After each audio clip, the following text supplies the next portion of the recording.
Right. Welcome back, listeners. I'm Fightin Kentuckian, and I'm here with, Wyndehurst Productions. and on episode 12 of On Patrol, we are going to dive into a brand new rule set, Achtung-Panzer, a deep dive inside of Warlord Games is one of their newest rule sets focused on small but armored combat in World War II. So without further ado, before we get into that, I will hand it over to Wyndehurst to talk about our alibis, caveats, and piggybacks. Thank you, Kentuckian. So I don't have a lot from last episode. So we did the interview with Belludi, which was a lot of fun. It's our first interview, and we really look forward to doing more of those. If you all have suggestions for the types of people you'd like us to interview that you'd be interested to see or hear from, let us know. I am on the recovery from kind of a bad cold, so I will try to keep my cough under control, but I apologize if I'm a little coffee. But yeah, that's all I have.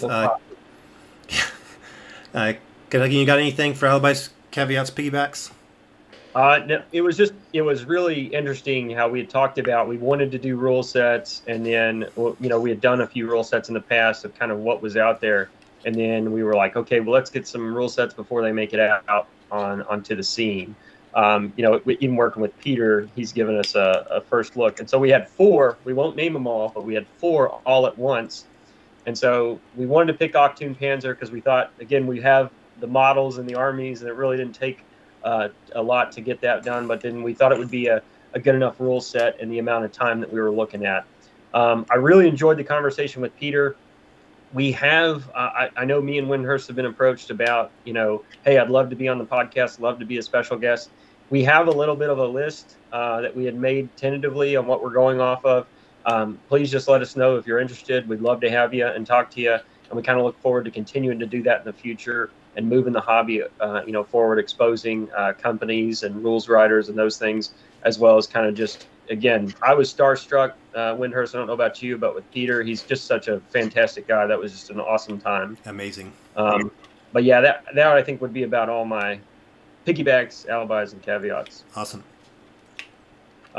So going back into the episode 12, we are going into a deep dive. We've gotten this rule set. I would say we've had it now for a few weeks. Achtung-Panzer, I believe it gets released the middle of April is what I'm tracking.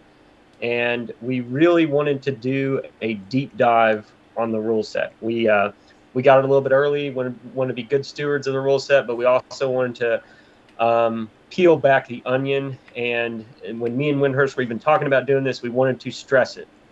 I think we've played almost a dozen games of it compared to the two of us. We tried to test everything that we could in the rule set. And one of the things that as we were discussing the rule set and working forward and trying to get it to a podcast episode, we do know that the internet, a lot of other people have gotten a hold of it, maybe a little bit early as well. And we do know they've tried to do reviews on it or at least talk through systems and functions. But we really wanted to put our money where our mouth is. And, although we're not going to come up with a YouTube kind of how to play guide video, we wanted to talk deep dive as far as these issues and not just a wave a wand and say, here's some initial thoughts. So we hope that you get that out of this today. But again, if you have follow-up questions or concerns, me and Wyndehurst are going to be monitoring the podcast as well as the various apps that we share this on. We look forward to hearing your feedback. You want to know something specific, just please let us know. So without further ado, we're going to use our same guide and rule sets, and we'll dig deep into this one. So be sure to grab your spear, your shield, your musket, and/or your tomahawk or your tanker's cap today, and your belt-fed machine gun, and join us on this episode of On Patrol. Wyndehurst, take us away. Yep, so as Kentuckian said, we're using the exact same guide that we've done for our last couple rules reviews. And we always start, the first section is on the presentation. So we're looking at, is it a book, a PDF, ebooks? What kind of formats is it available in? How is it laid out? Is it easy and intuitive to read? Do the sections build on each other? Are there diagrams, examples, quick reference sheets, indexes, things like that? And just as a quick reminder, both Kentucky and I are going to score out of 10 each section, and then kind of give an overall score of how we feel the game rates at the end. So with presentation, we had a PDF file, but that was just for the early review. Correct me if I'm wrong, Kentuckian, but I looked on their website and I did not see a PDF or ebook version available for sale. Only physical books. Do you know anything different? I think where it's pre-order right now, I haven't seen one, although it might be on there. But where it's pre-order right now, it's the same thing kind of came out with, I believe, Hail Caesar 2 and some other rule sets. Is they didn't even offer the PDF until they had, I think, gone a little bit of ways into the print section.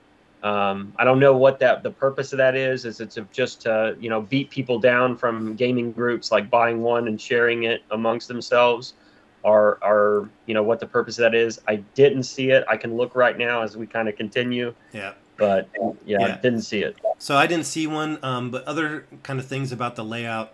So it does have a table of contents. It does have an index, which I know a lot of people really like. And it was useful. It has a quick reference sheet, which to me is always a must, to have a quick reference sheet. And it was fairly user-friendly, the quick reference sheet. The one thing they added on the quick reference sheet that I really like the touch of is a page reference for every section and rule section. So it's like, okay, here's kind of the overview for this section, but if it's like, man, I don't remember this or that detail, it referenced kind of back into the rules. And I thought that was really helpful. I will say the thing that I didn't really like, they had a lot of diagrams, but I felt like there was an excessive number of historical info boxes that had little to nothing to do with the setting. I don't know if you noticed that. So, like, I mean, there's like, there'd be a half a page or almost a quarter of a page of like the Thompson submachine gun, and then maybe a small note saying that, oh, tankers liked this as a sidearm, and it's like, that felt like a lot of wasted page space that just, I don't know. I think it, you know, I get the idea of it. I think fluff and getting your mindset in there. I'm looking at, like, even on, you go to page 2 or whatever it was, the Blood and Steel. You know, there's a lot of I think that in there. I think it's each your own. To me, I'm a little bit indifferent. It doesn't like overly make the book for me, but I do like, I think it's one of the things that we talked about even in historical wargaming is it can get you fired up. And so if you, for whatever reason, are trying to link it, yeah, I think some of the links are maybe not untenable, but a little bit stretched, right? The 6 degrees of Kevin Bacon. But I guess I get what they're trying to go for. And, you know, if it helps kind of get somebody into that passion or to thinking about it in a different way, not a huge concern of me, but I do think some of them were maybe stretched. Yeah, there's definitely, I mean, geez, there's a whole page on tank ammunition. I don't know, maybe it's to help. Maybe I need to step back for a second because I am a historical wargame enthusiast, and so I do know a lot about the period. And maybe the idea is this is all information for someone who might be a complete noob to World War II to soak up. So in that case, I think it's a nice touch. I mean, the layout of the book is beautiful. It's got loads of great photos of tables. That's something I always appreciate, as opposed to necessarily illustrations. Sometimes illustrations are great, but I also like photos of models and painted models in color. And this book is packed full of them. Yeah, packed full of table photos and pictures of painted tanks, you know, which is great reference material. I'd say the layout is pretty, it builds on itself pretty well, but it is a bit jumpy, as in, like, you'll read here and it's like, more on this on page, you know, 64. What were your thoughts? And this is something I kept going back and forth to, because I think I can see it both ways. I think, you know, we've talked about it with other rule sets we've done the reviews on, but if you did, you know, what makes sense to, I think, the general masses. One of the sections, you know, some sections seem a little bit over complex and unnecessary. For example, the section for shooting, the section starts with firing the main gun, which just explains how ammo works, while hitting the target explains how many dice, you know, you use to shoot and what is needed to hit.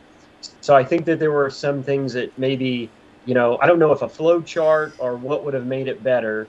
You know, we've talked about this, I think, in the last 2 or 3 rule sets we've done, especially in a game where other aspects of the game affect each other. I think you're looking at, you know, how do you make it more streamlined and how can you make it better. I don't know if Achtung-Panzer does anything better or worse than what we've seen. I mean, we were criticizing, you know, what we thought were very good rule sets in the last time.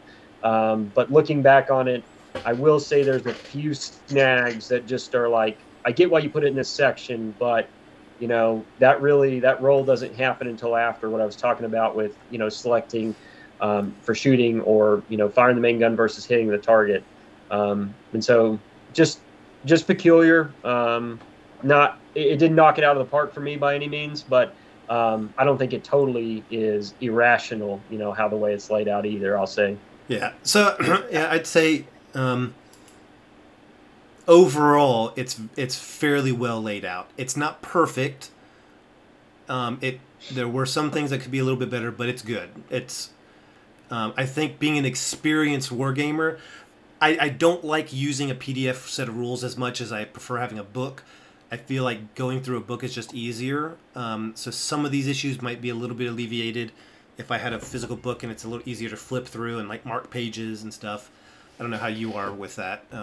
Well, I'm slowly, I think, turning through my career. I think I grew up on the rule books and I love them. But I will say there were a few times when me and my buddy Mark, who has really helped me a lot with this review, and he is a, you know, I'm going to give a shout out to him first, where we're not on the same continent. You know, we would have played against each other. And a lot of the times after games, me and you are having a little bit of a tiny AAR about what we thought.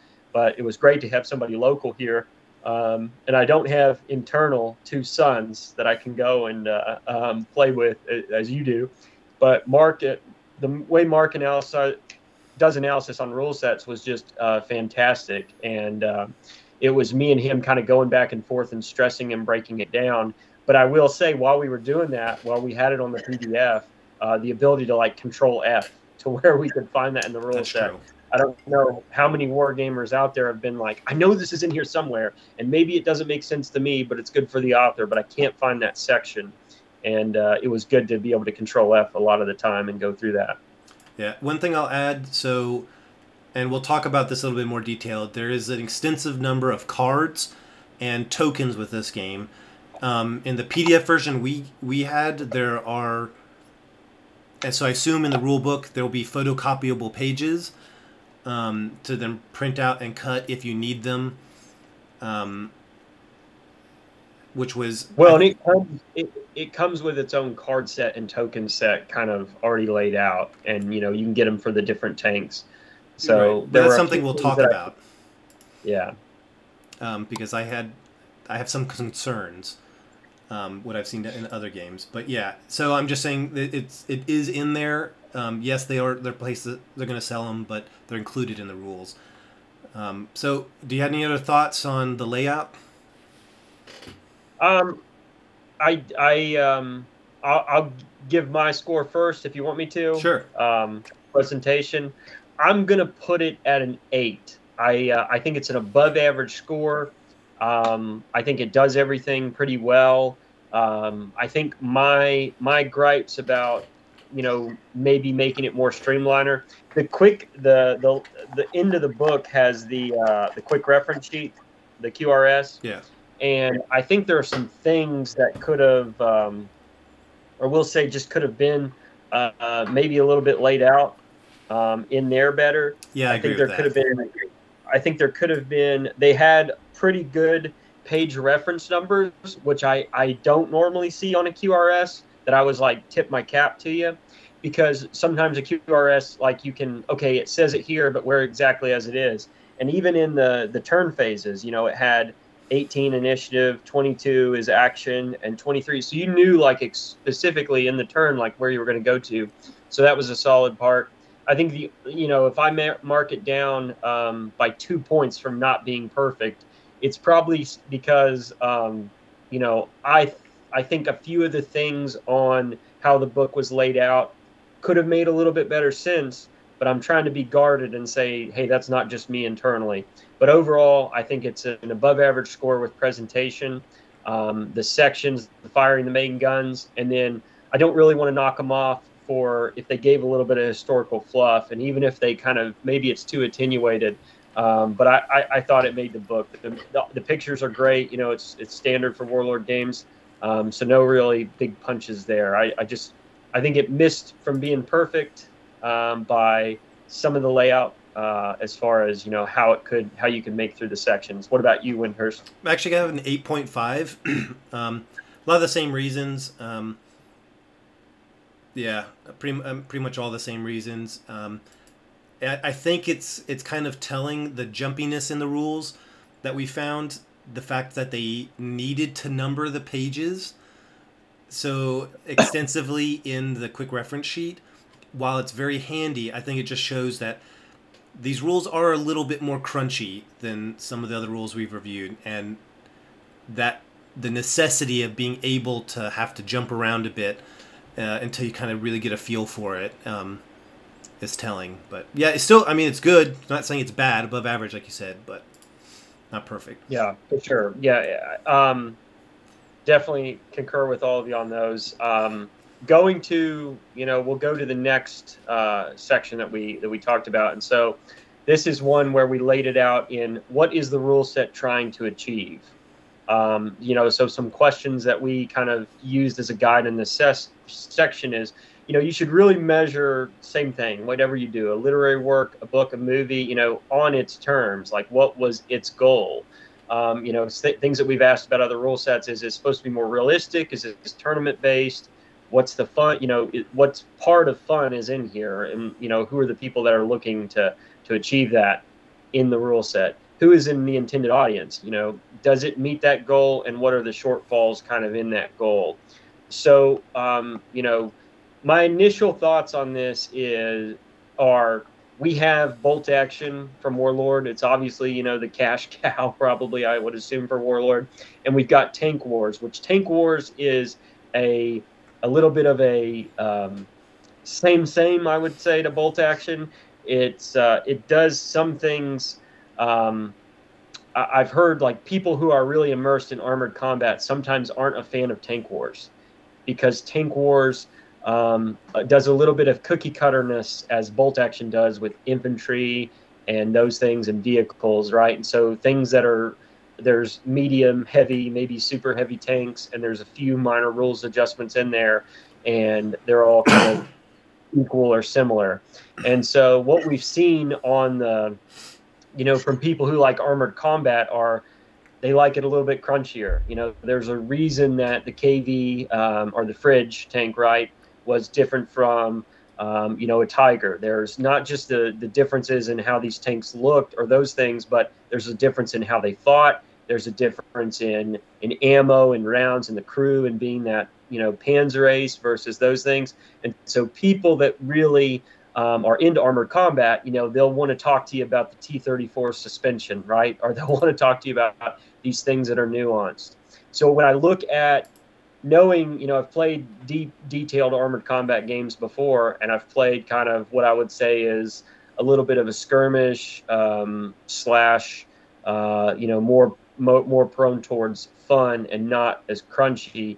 I would consider like What a Tanker as a game that is very much skirmish style. However, does not go into the rivet counting that you see with some really labor intensive armored combat games. And what's coming to my head a lot is what I've played in like GHQ and 6mm. And so where is Achtung-Panzer? I guess to lay those kind of frames of reference out, where is Achtung-Panzer? And I don't know if Achtung-Panzer is squarely in the middle. I would say that in my mind, like, what is the goal and set it out? I think it goes from a little bit of what you see in Tank Wars to maybe closer to the mark of detailed, intense armored combat that's realistic. That's doing crunchiness and counting in there. But I don't know if I would put it as like a dead in between. If I thought it was anywhere, I think it still is a few levels, probably from the center, from being splitting the baby, in my mind. What are your thoughts about what is it? What's the goal? What's it trying to be, Wyndehurst? Well, when I was first starting preparing for my first playtest, I kind of got these kind of light RPG vibes. You're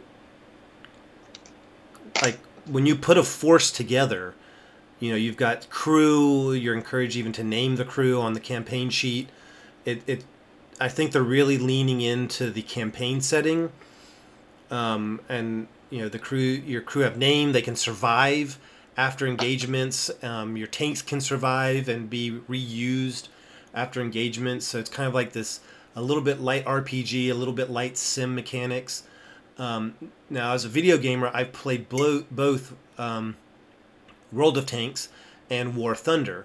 Now, World of Tanks has their own tank game, tabletop tank game, which to me perfectly emulates their video game. I don't think Achtung-Panzer is comparable to World of Tanks. To me, honestly, it's more comparable to War Thunder's realistic tank battles, as far as like the amount of ammo types and your crew and damage in specific sections. And I almost feel like they saw an opportunity to emulate that style of game. I mean, even to the time mechanic for how long games are, those kind of online games, usually there's a timer running before the game's over. And so I'll kind of talk about this later as well. I kind of felt like they were trying to do too much. There's like a lot of great ideas that they wanted in a game, and they put them all together. And so it's a little bit sim, it's a little bit RPG, it's a little bit made to give a video game feel. And they do. Well, I'll push back on that a little bit. I think the only thing about you can roll for the crew before the game. Man, that was devastating. Some games I played, I'll say that, but because my dice roll. But I think that the campaign system of it about tank survival and stuff, like that makes sense to me to kind of make it into an RPG. Where I think it achieves, and we'll talk about it with gameplay, but where I think it achieves a little bit more than by being still a friendly game of quick and fun World War II armored combat, I still think it achieves a lot more than what we saw with like Tank Wars or those things. I love Tank Wars. I think it's a great system. It integrates with bolt action very well. Huge fan. Never going to stop playing it. Let me say that up front. But I think Achtung-Panzer is, you did the 30-minute, 3 versus 1 of the super heavy tank. You played that big game hunting scenario, or if you do one of those tight scenarios, and you're doing the movements and everything, and you're putting your list down, and you've got initiative, like there's a lot of levels of detail to that that I think is doing very well, but it's not getting to the granularity, I guess, of where I've played the super intense armored combat games where we're talking about the slope of the T-34 hull or the Panzer, Panther hull or anything else like that. And it's not to that to where it's like, man, am I doing a math problem or am I playing a game to give me a feel and flavor of historical World War II and having fun? And to me, I think Achtung-Panzer does achieve that. I think it gets as close as it can. I just don't know. I think people who are, there will be, you can't make everybody happy. We know that, and we know that with rule sets. But I think there will be, if you're in the middle, I think of, and where I told you Achtung-Panzer was, if it's something that you want to know about what was the difference in armor from the 1941 or 42 tank to its 43 version, and we're going to do the math, and it was only used on this front, or these are the types of rounds it had in during this time. This game's probably not going to scratch your itch. And if you want something as simple and as straightforward as just tank wars, like pull dice out of bag, and this is, I'll use it on the Panther, and you can do, you know, the 1 or 6 moves that's on there. But to me, if you want something that's a little cat and mouse and a little bit more in between those two systems, but still kind of having fun and being its guiding light, I think Achtung-Panzer is for you. Yeah, I'd agree with that. And so, you know, that's where I think it is achieving those things. But I agree with you. Like there's some variance to it where, hey, you know, maybe you tried too much on that one. And I think we'll probably expose some of those and maybe highlight some of the great things that it's done as we get into the gameplay. But I'll kick it over to you since I led into this. What, you know, do you think? I guess it would go back to maybe it meets some of those goals, but maybe it, you know, it has a few shortfalls with RPG-ness and those things. Yeah, I mean, I think it meets most of them. I think it's very cinematic, and I think that's the intent. And like you said, there's these nuances, and you can be smart. I mean, in one of my games, you know, I was running a Stuart on my allied side against a Panther and a Panzer IV. I mean, there were some other tanks with the Stuart. It went by itself. But it still felt like it was contributing to the battle. And it was fun. But I will say the amount of token use kind of breaks the immersion a bit. You don't have to have too many tokens on the table. You can put a whole lot of them on the card. But it was a little bit more heavy on the table than I normally like with some games. But I think for the most part, it did very well at, I think, where it was trying to go. Not be too crunchy. A good example of, I think, the crunchiness level, I was playing with my son, and he's like, if I angle towards you, does that increase the chance of like a ricochet? It's like, it's not quite that that detailed. Like he was even thinking, like if you know, if my armor's angled or sloped, you know, even if you're hitting me in the side, and it's like, no, it's kind of stops there. You know, there's a difference in side shot versus a front shot, but not shooting at the side at an angle. You know, it's not going to increase the millimeters of thickness. You know, it doesn't take it quite that far. But I mean, I think it strikes a good balance between that. Fun to play and, you know, kind of simulation without breaking the game. What do you give it the score? I gave it an 8. An 8. Yeah. Okay, good. I think that's a solid score. I think when you get 8s above us, right? You know, Bolt Action was one of my top rule sets of all time, and it's in the high 80s. So we try to be honest, right? Yeah. If the rule set's not you know, still has some discrepancies, we're going to be honest with you. I give it a 9. And the only reason I give it so high is because I think for, you know, very rare, but I think I'm not an armor officer. I'm not, you know, I've never been an armor officer. I enjoy tanks to a degree. They're a big part of World War II, obviously, and then modern combat. But I think it gives me the exact level that I kind of want out of a quick armored game. Some of the, you know, I love What a Tanker. I don't know if the Lardies think that we even like them, but I do like their rule sets, right? There's a few issues, and I love the fact that they've like commented on some stuff from us. I think What a Tanker is a good game, but I think it's a very quick, you know, like you roll your dice and that decides what you do, and then based on averages, you have that kind of wild dice where you can pick what to do. I don't know what's totally real about that. I know we've all heard the cheese sandwich quote from the British armor officer, right? Like somebody's loading around, somebody's doing this, and somebody's passing you a cheese sandwich. To me, Achtung-Panzer, you know, I think it's achieving everything in the amount of time that it's doing, and it's probably not doing every rivet counter detail exact specifically, but just some of the nuances on the, you know, picking the moves before the initiative, that sequence, the time, all of that stuff in there. I'm like, I don't know, like that's the level of World War II armor combat game that I think I would really enjoy. So I feel like it's hitting the nail on the head for me. And I don't know if I'm the masses, right? If anything, be wary if I like your system. But I definitely think it hits the nail on the head for me. So great scores. You gave it an 8, just to correct, right? Yep. And I gave it a 9. So I will take add. us away. I will add, because I know there's a lot of people I've already seen online, like, what's the point of a tank game without infantry? We'll talk more about, I think, in mechanics, but I do think Achtung-Panzer, one thing they did really well is I feel like they've got some mechanics that kind of cover where the infantry would be. And once you see it, once we talk about it, I think more in mechanics, I think that's something they did. To me, I was like, oh, okay, that could explain where everybody else is on the battlefield. And, you know, I know that's a big criticism with tank games, and I feel like they had a nice way of handling that. But yeah, so we'll talk about that later. But I know, you know, when we talk about what's their goal, that's always something people hit up on.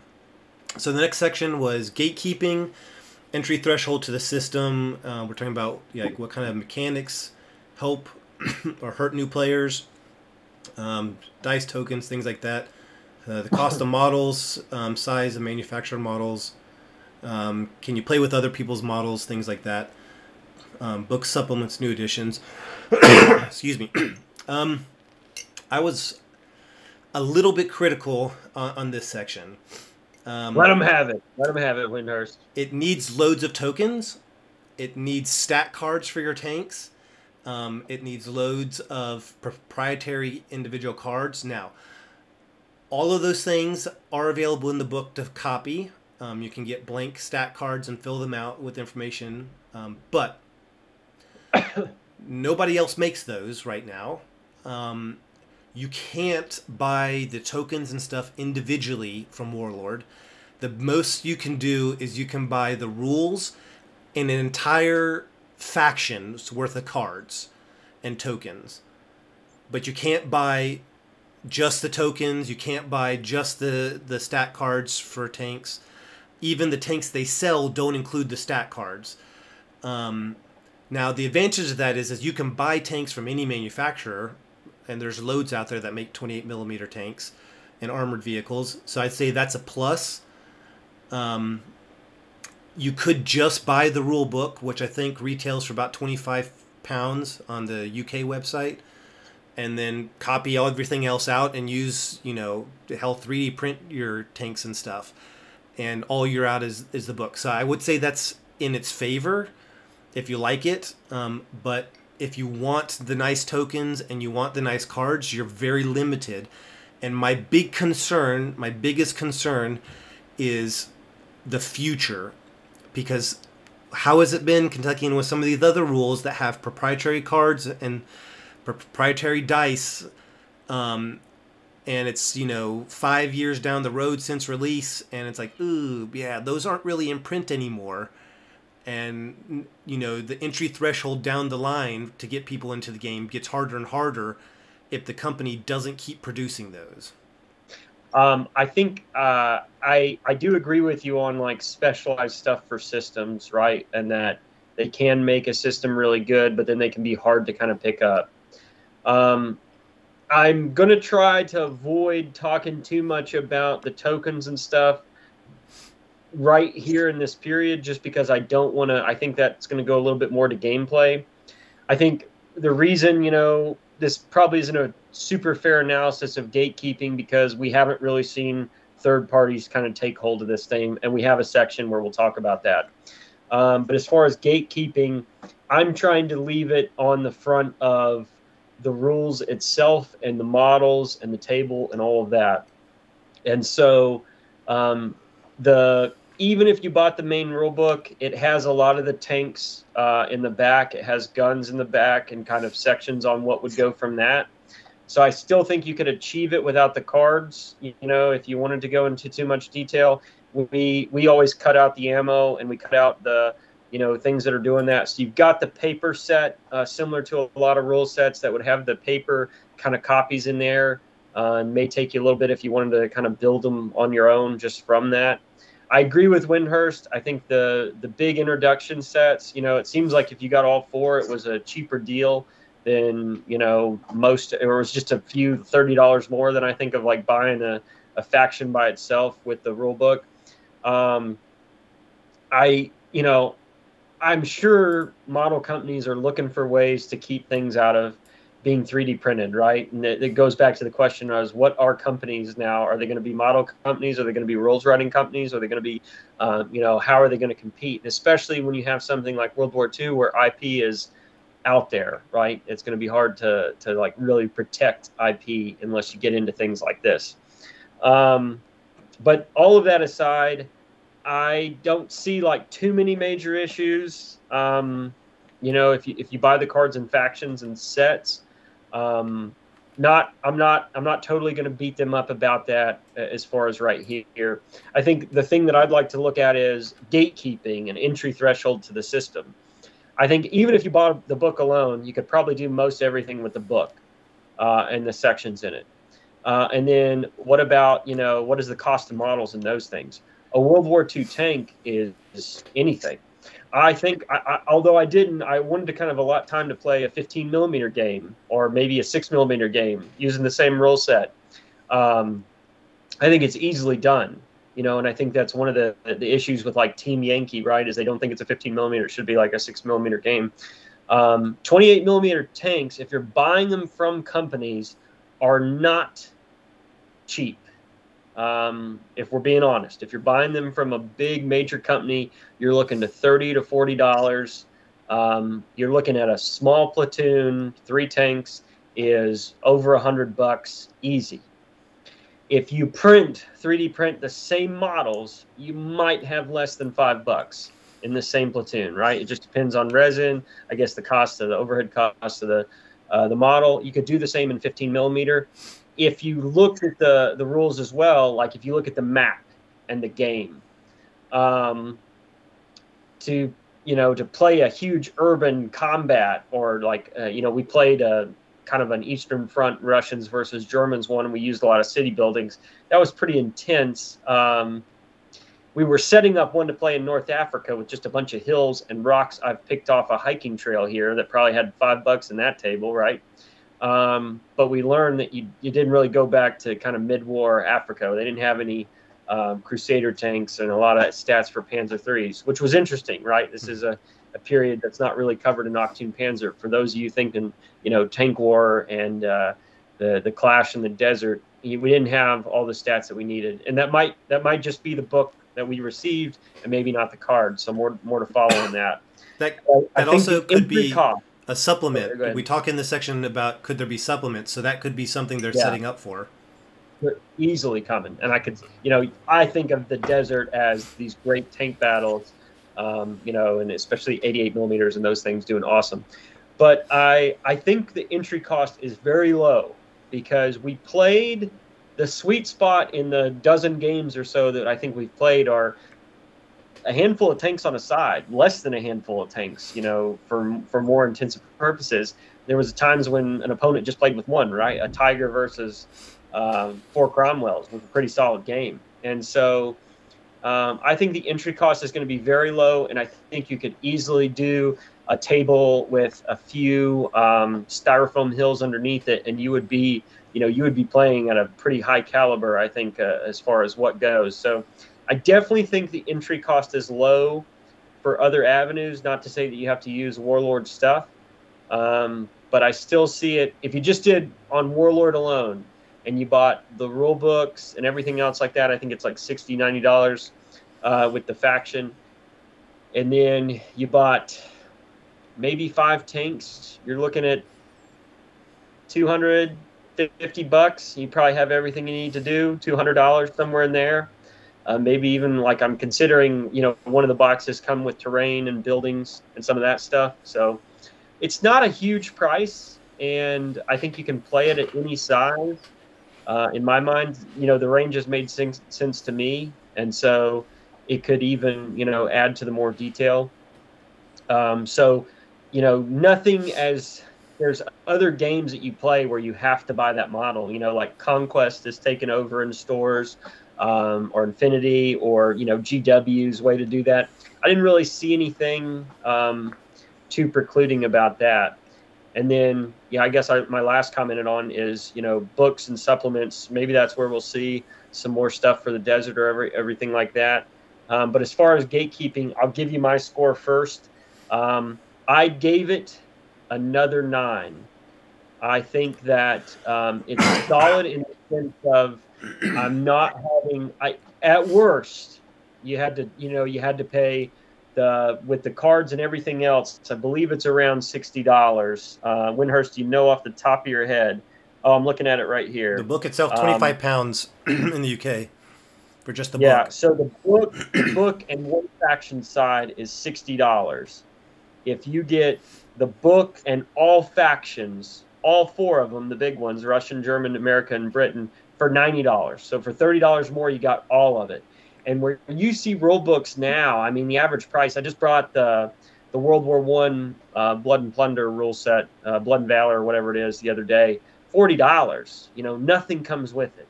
$40, $50, something like that, and nothing comes with it. And here you get everything you need for, even for all 4 factions, if you knew you were going to play them for $90. So although that seems a little bit steep, if you already have the models and the tanks and that's all you need, and then you're rolling, like, that seems pretty cheap. And then the fact that you're not having to play with specific World War II, 156, 148, whatever you end up choosing, in my mind, that's pretty good. Do you need a 500 model army for this game, Wyndehurst? Probably not, right? So 2 or 3 models. I give it a 9 because I still think it's easy to get into. Cost of the rules aren't too bad, especially for what you get out of them. So I give it a 9. I give it above average. What about yourself? I gave it a 7, and so not super low. It would have been lower if they little low. I mean, initially I was thinking like a 5, but the reason I bumped it up is because they included in the book the ability to print or photocopy all the tokens and the stat cards. I think that saved it, because my concern is with so many rules that has specific cards and specific tokens, and hey, let's be honest, Warlord has a history of, this game's not the most popular, so we're not going to support it maybe as strong as some of our others. Yeah. Yeah. And like, I'm having a problem with Blood Red Skies, where I want to get, you can't just buy the tokens for that game. You can't just buy from Warlord the tokens and everything you need to play. You can buy the rule book, you can buy a starter set, and so I could see, I'm just concerned that if they do the same thing with this game, that in 2 years down the road, if it's an average popular game, like people are playing it but it's not their big money maker, then it's going to be hard to get these things if you wanted the nice copies. But because it's in the book and you can print them yourself, as long as the book's available, heck, even if they just do a PDF down the line, then I think people can play it for time memorial. I have concerns about the future of it, because there are so many specific things you need for this game. But yeah, I will say that was my lowest score on the whole one. So, whew. Letting them have it, man. I think we disagree a little bit, but it's good to see. That's again why we have this podcast. Is it's good to hear like different opinions and things on where we go from there. So still not bad. You'll say a 7 though. Yeah. Okay. I'm keeping notes right here, so I don't have to guess at your score when we get to the end of this. But the next one, taking us into the next one, with playability. I think we're going to do a lot of our talking in playability. Yeah, playability and maybe mechanics. Yeah, mechanics and playability is probably going to be our best. So I think a good way is to talk a little bit about outlines on how we use the system. I think we both use the same kind of outline for playing. So me and Wyndehurst, when we got the system, we wanted to, it's not a long read. I think it's 100 100 pages. I'm trying to think. 108. 107. Yeah, 107, 108. I'm at the back of the book already with the charts and those things, and not everything in there is, a must for the game. But I'll say, I think when I was playtesting with Mark, when you were playtesting at your house, either solo or with your son, like we tried to take all the bolted on nature of the rule set and play it by itself, just with here's the mechanics, getting the timing down, getting all of those things down. And then I think every game that we played to get up to our dozen games or so is we added components to the system to make sure that you going down to basic marksmanship, right? Breathe, relax, aim, squeeze. And then we added, our cool guy shooting or whatever the case, the kind of bolted on mechanics of the game. So one of the things that we're looking in playability, though, is how long before you have the system down. One of the guiding talks that we've used in the past is 1 to 2 turns or 1 to 2 games. Can you finish the game in 1 to 2 hours, a day, a weekend, right? Long setup, tear down, putting models out. And does it normally result fit the game or desired achieve? Like, does it give you the result that you're looking for in that amount of time? So saying our style and then adding it to where we got to the system, I think I had the basic mechanics down within the first game playing it. I will say that. I think learning a little bit of the additional cleared ambush and ambush terrain and the cards, the event cards or the reinforcement cards, I think we didn't really start playing those until 2 or 3 test games in. But I think those weren't hard either to learn. It's not like I was a little bit scared that those were going to be like going into the deep end. And so in my mind, getting the hang of the system possibly can be done in 1 game. And most of these games, I think most of our games lasted just under an hour. What about you, Wyndehurst? How long before you thought you really had the system down? Yep. So for all mine, I played 50-point games. So I did the point system, which they recommend a 50-point game should take about an hour. And that's what the rules recommend. That was using 5 tanks total. I played a couple solo games. I played once. I got my wife to play once, and I played with my oldest son a couple times.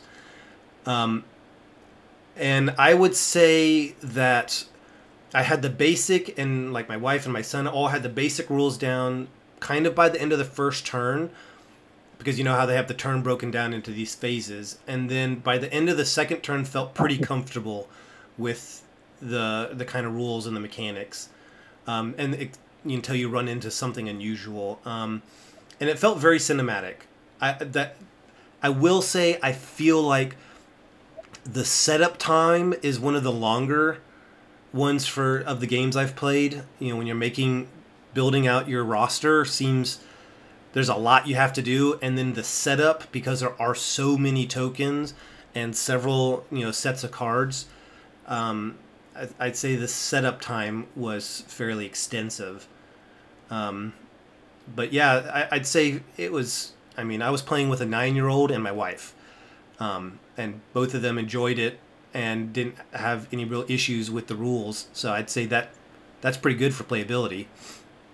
Well, and the only thing I'll cut back with, I agree with you that setup time, but I want listeners and viewers out there to kind of heed us on this one.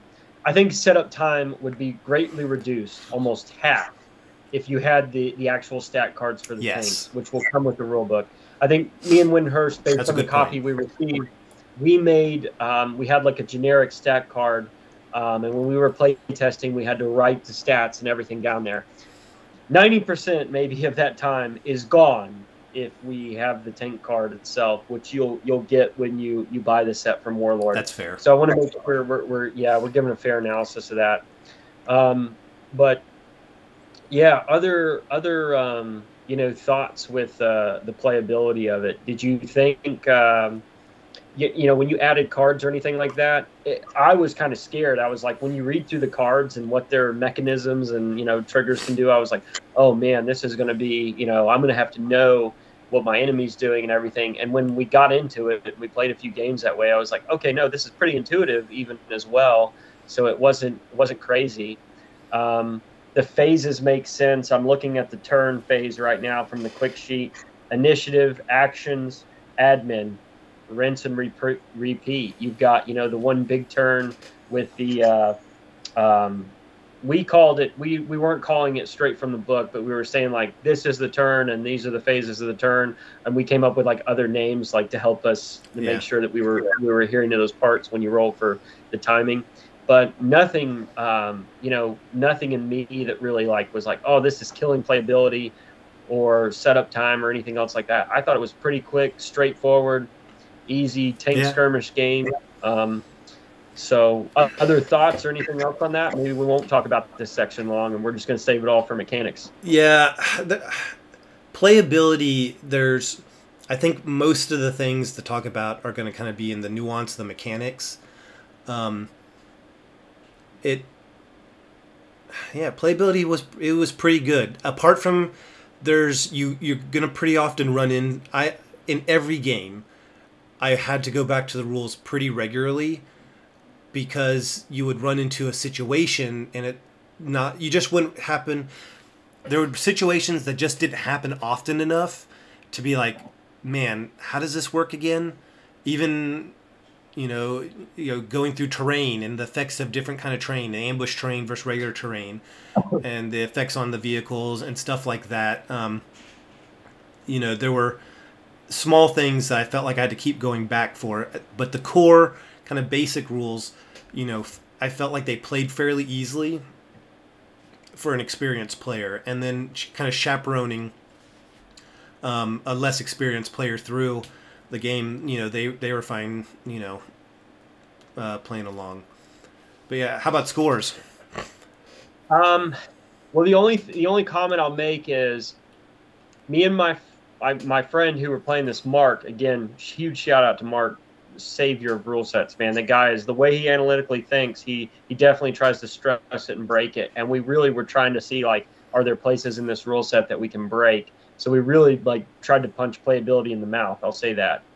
But every night, almost like 2 or 3 nights that week, we're playing 2 or 3 games of Achtung-Panzer, and we're starting at about 6 and we're getting done at about 9 to 10, even with our 30 to 45 minutes of talking about what's going on, the crap BS that we're doing in between. I think most games for us took about less than an hour. It wasn't until we got into like a platoon plus the tanks that we were even touching on an hour. So that's with setup. If I was set up the board while he was here, and it was still in that amount of time. So I think you can easily, I think most games will be at about an hour, and I think that's what you were finding as well, right? If you're starting at that kind of like 50-ish point range, so if you're looking at I'd say 3, maybe 4 tanks aside at the max, but I think if you're around 2 to 3 tanks aside, you're a 50-point game, or an hour-long game. There were some wild games. I mean, like, we played 100 to 150 point game. Maybe it was when we had the Tiger and we used armored cars and stuff like that, just to try to give us that ability on the rolls. And tops hour and a half, I think. Well, and the idea is once you start losing some tanks and the initiative tokens go out of the cup, or the whatever you're using, play will speed up. That's true. Did you? Well, Go ahead. Did you ever run out of time? So the time mechanic, we'll talk about the mechanic a little bit, but... Yes.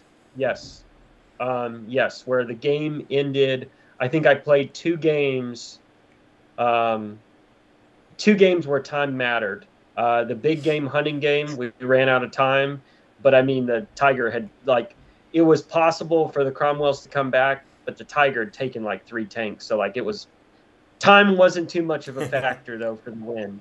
And then we played one where we played 3 T-34s versus 2 Panzer IVs, and time mattered a lot, because the Panzer IVs had the kill on the T-34s, and if you go back to the scoring and, crippling a tank or damaging a tank can even add to your score during some of the scenarios or games that you play, and had immobilized, or almost was getting ready to immobilize the Russian tank, but they fixed it right in the last phase 3 of the last turn that we had, And I was like, oh my gosh, that would at least been a minor win towards the Germans. So yeah, time mattered in maybe 2 of the 8 games, but 2 of the, somewhere around there. But it wasn't. It definitely gave you. We'll talk a little bit more on nuances, mechanics, what else it gives you. But no, it was good. We're talking now about score, because I think we both. I don't really have anything else to add. Maybe the only thing I would add on playability is I don't think it's a long setup. I don't think it takes you long to tear down. I think the only reason we probably had a little bit longer was we had to draw the cards from kind of scratch rather than have that. And then putting models out, it's 1 to 5 tanks. It's not bad at all. So I'll say my score on playability is 9. I'm staying on a 9. I'm only looking at this through a lens, and I want to tell, I sound like the candy man over here, right? Like, oh, it's a straight 10.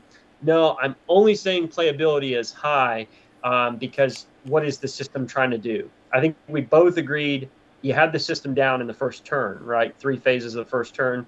It didn't add a lot to even add the kind of optional mechanisms to the game, even playing through it. It gave it a nice new feel. It was really cool. Added some variants and things like that.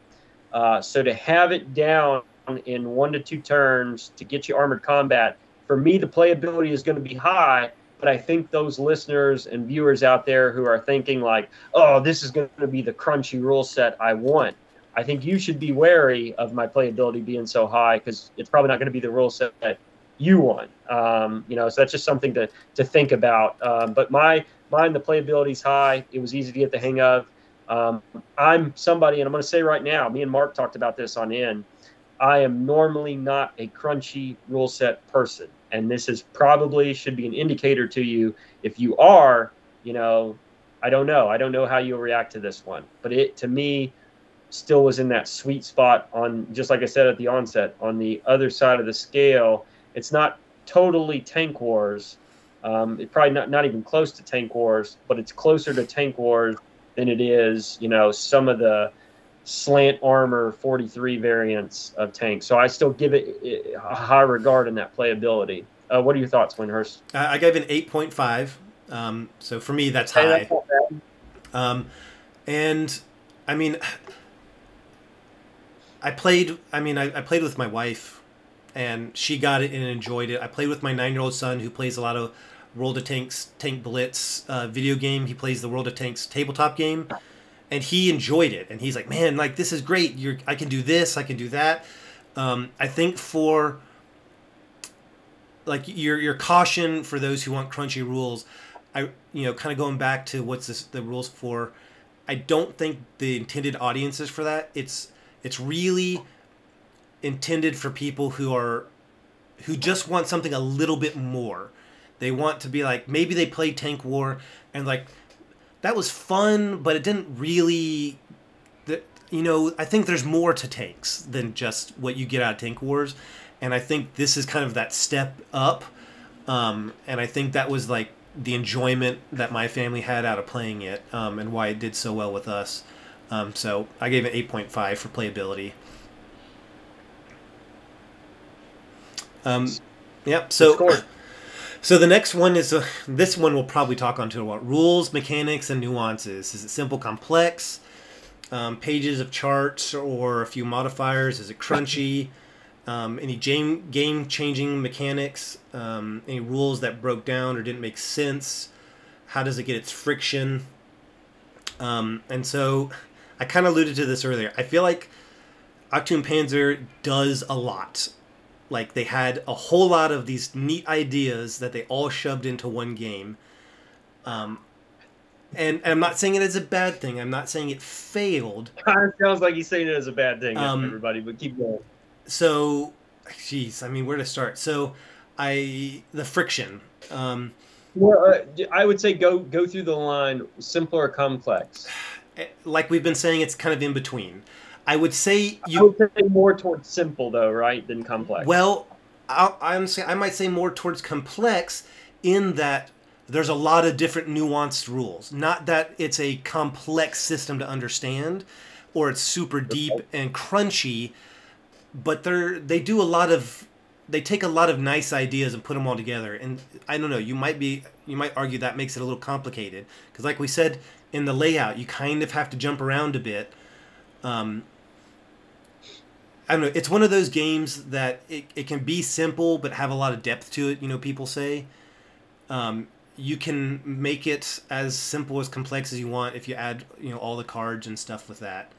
So you're erring though a bit more on the side of simple, you think?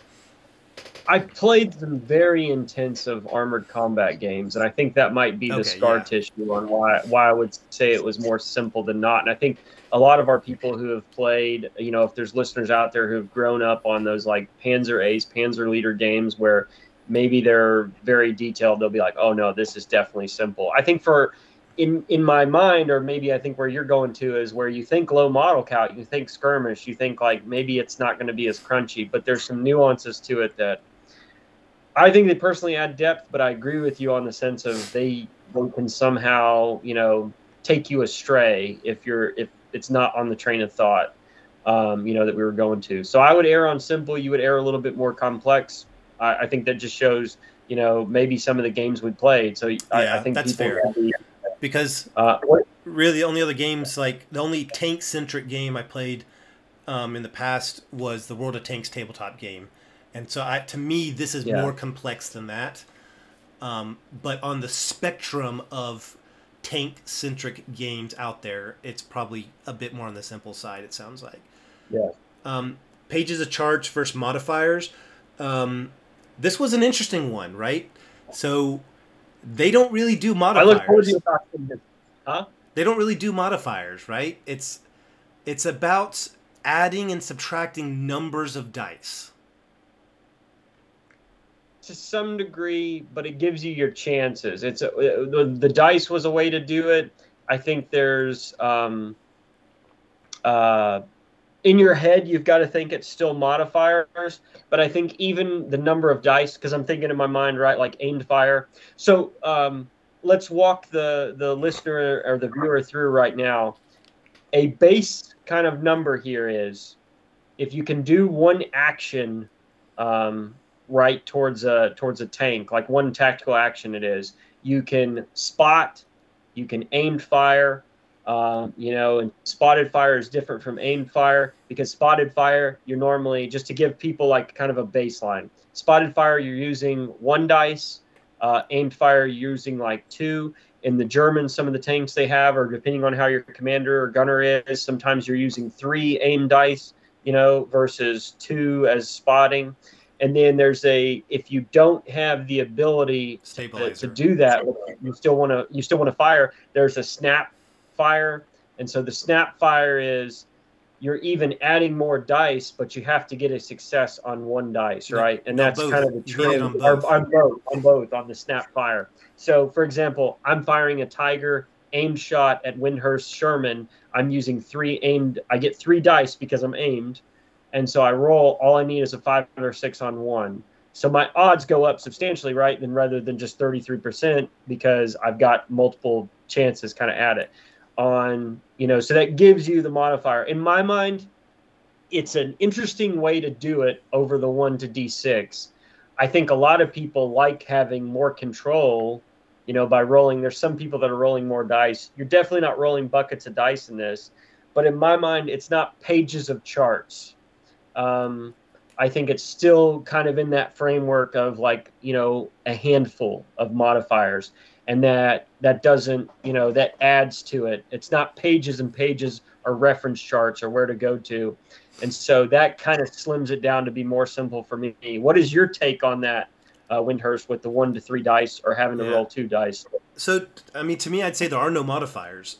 I don't consider those modifiers because there's no like, the target number never changes, and you never add or subtract numbers to your dice. It's always the same. So if you hit, you just roll more dice, and that's the modifier. You got a better shot. Well, I wouldn't call that a modifier. You're just, yes, you have more chances, but it's just it's just a unique way to do. I've never seen another game do this where it's like, in all of my games, every tank. Maybe I don't necessarily think, I don't know if it's all tanks, but certainly all the tanks that end up in my game, you needed a 5 or 6 to hit, regardless of range, which is another thing we'll talk about. But, you know, like you said, snapshot, 2 dice, both have to hit. You know, if you're spotted, it's 1 dice, but it's -1 dice if you're moving, unless you have a stabilizer. If it was an aim shot, it was 3 dice. You know, so it was just numbers of dice. The target number never changed, and you could never do anything to affect the score of those dice, which I liked. I don't know. It was enjoyable. I kind of wish, though, there was a modifier. And that's where I come into that range. So I don't know what your thoughts were on the difference in the range and the hit. Oh, over 18 inches or not? Yeah. I don't have too much of a thought on that. I know me and I think I'd like to speed through these few comments on this, because I think when we get to game-changing mechanics, you lay out the turn and the phases in the turn and those things. But my final comments before we even get to there, to give people like a full baseline, would be, I see it as a modifier, but I do think it's a novel way to do the modifier with dice. I remember, you know, I've played, I think it was Force on Force, where you took dice away from cover and those things, or you added a cover dice based on where it was at. Yeah. So like some of this kind of made sense to me on that, and it was kind of cool. It was kind of like, yeah. Oh, okay, hey, this is new, easy to think of, and I think it helped kind of make it simple in that sense, and there wasn't pages of charts. As we get to modifiers, there was one thing to me that, because I think this really goes to shooting in this game, is when you were rolling to hit, most of the time you're hitting on like a 5 or a 6, right? And you rolled a hit, and if you hit something that had hull down, or it was in hull down cover, or some sense of that, all you really needed was a 3 up, because it was like the cover number for the tank. And I think most of the time they ended up being a 3 or something like that. I'll have to go back. I wrote it in a note here for the nuances, but it didn't seem like a huge thing to like hit something and hold down. It was very possible to do it. I had a lot. I had quite a few times where that saved a tank. Well, so you had to roll a 1 or a 2, and that's the only thing that would have missed it. Well, no, so you said all my tanks I was using had a 3 for their hold down, so you would ignore a 1, 2, or 3 on the hit location. Well, it says, and we can get back to that. I think it says that number or less than, if you want to look at it, or that number or more, or if it was that number or more, it's a hit. So like it was a 66% chance that it would go through. So like a 3 would have made it, and a 4, 5, or 6 were definitely hitting it. So what I remember, I'll let you control F that while I talk, but yeah, that's what I remember about that. The so I thought it was nuanced, novel way. As far as crunchy, I don't see it as crunchy. The biggest thing that I'll say here as we get into mechanics, and for game-changing mechanics and stuff like that, I think you should walk us through kind of the turn/phases of it, so that way everybody has a better understanding. But as far as crunchy, I don't think it's crunchy at all.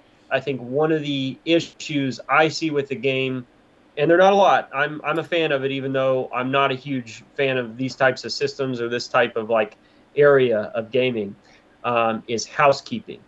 Housekeeping is the word that I would use to say what I think could be a little bit more. I think it goes to the tokens.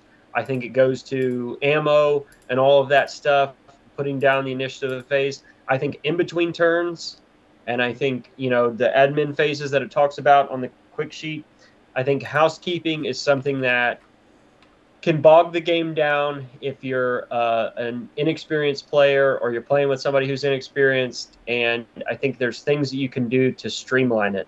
I think one of the things that we did, me and Mark, we didn't have the laminated cards, right? As we talked with Wyndehurst earlier, we printed them out and we wrote in everything. I think when it came down to the moves and what you were putting in, or what you had on the ammo, or how many special ammo rounds you had, rather than cut out those markers, we started using dry erase markers. Yeah. And it really cut down on the amount of housekeeping we did. And I plan on laminating, the tank cards when I get them, so I can kind of use dry erase markers. It's similar to games that I've seen in Victory at Seas or something like that. Like, we had the MDF wood cutouts made. We were keeping track of crew damage and stuff.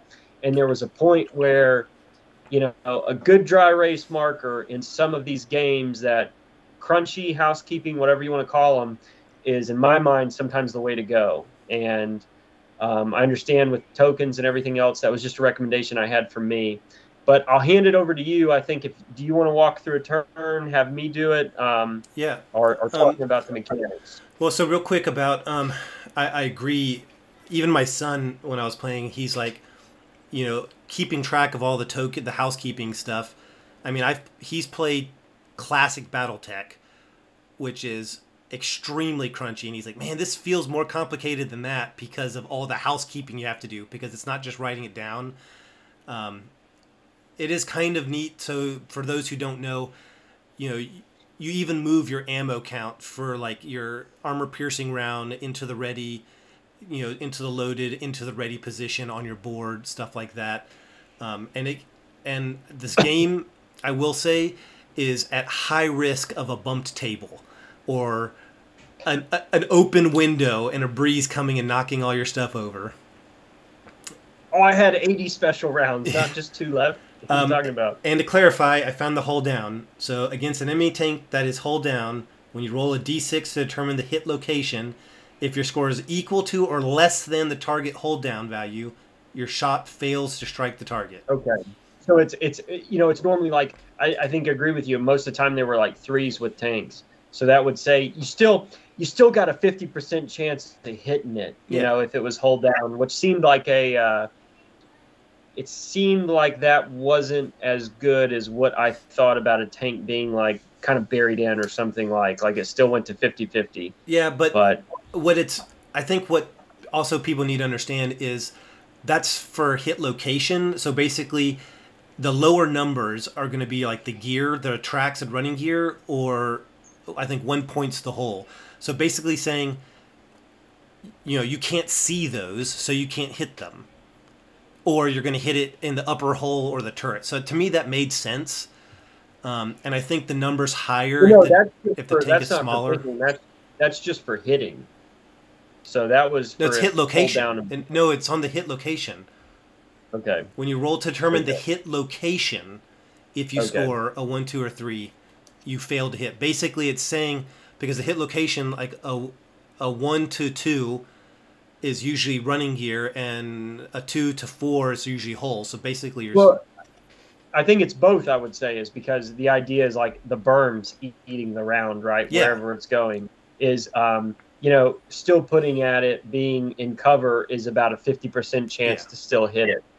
So, I don't know. It's there's a lot of stuff with aimed and spotted fire in there that can definitely add to that rule set, but just talking through that real quick, I think the outline for this is that there's a few components to the turn, and so I think walking through that is like, I think, substantial and kind of letting everybody know. So you start with, I'm reading from the QRS right now with turn phases. You have your initiative phase, you have your action phase, and you have your admin phase. And these are a repeat. And once you do basically 3 of these phases, you have a new turn where you'll roll for time. So I'm going to talk these briefly, and then I want us to kind of break down the in-between there.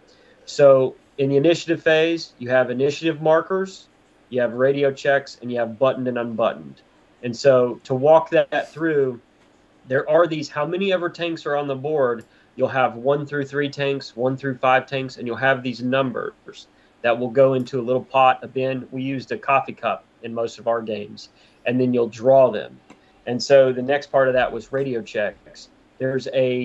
You'll roll for a radio check, and I think most of the time we'd pass these like with an 80%, you got random. But the radio check, when you drew your initiative markers from the cup, so let's say there are 3 tanks, I have 2 tanks and Wyndehurst has 1. I get number 1 and 3. If I've passed my radio check, I get a look at them and I can put them down. If I failed my radio check, I can't look at them and I just put them by the tanks and I hope, that it goes into some order that makes sense for me. And then you go to buttoned and unbuttoned. You can kind of start the turn unbuttoned or buttoned, again, which is the commander has the driver's hatch closed or unclosed.